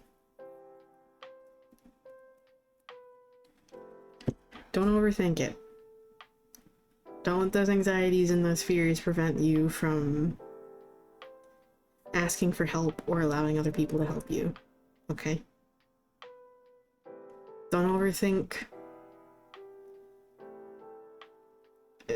Don't overthink it. And like, so the more you stay in your head and the more you overthink it, the more time you're just gonna have to talk yourself out of it. Okay?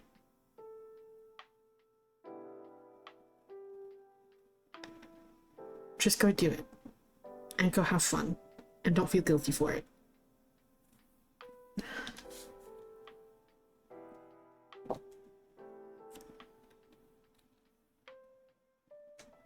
And fuck anyone who says otherwise. And says that you shouldn't be doing that. Okay. Anyway. I hope that message helps. For anyone who needed to hear it. I know that one's definitely applicable to me. And a call out for me.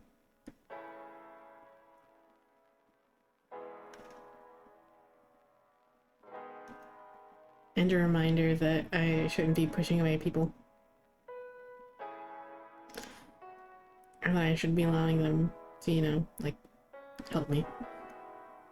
And that I especially shouldn't be pushing away Mr. Sass here. Because, like, that's literally what he's here to do, is help me. So.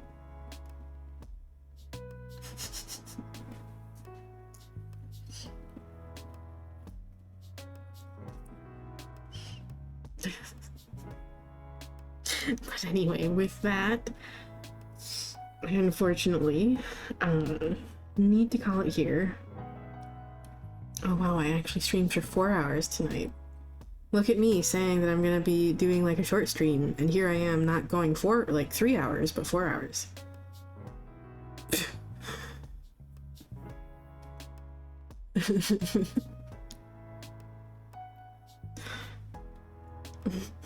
But anyway, I need to call it here so I can go get myself some food and go take care of myself and go relax a little bit and just wind down for the night and probably go play more Strange Horticulture because I'm enjoying that game right now. I'm having a lot of fun with it.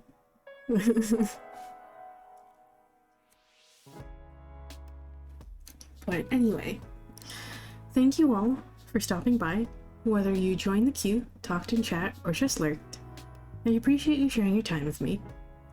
I hope to see you all again soon, but bye for now.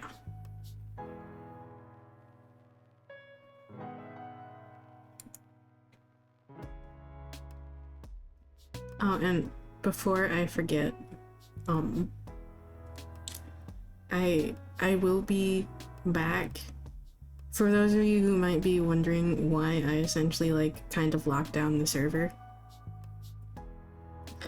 it's just so I can like take some space away for myself and not have to worry about things over on the server. Okay? Just because I needed to pull away from some things for a bit, including that, just so I could focus on myself and like not worry about anything. And not put pressure on myself or anything. It will be open probably within like the next few days again. It was just a necessary step.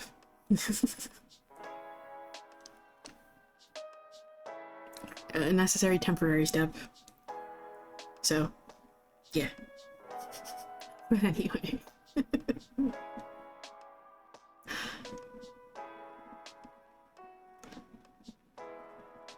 I'll see you all later, and good night.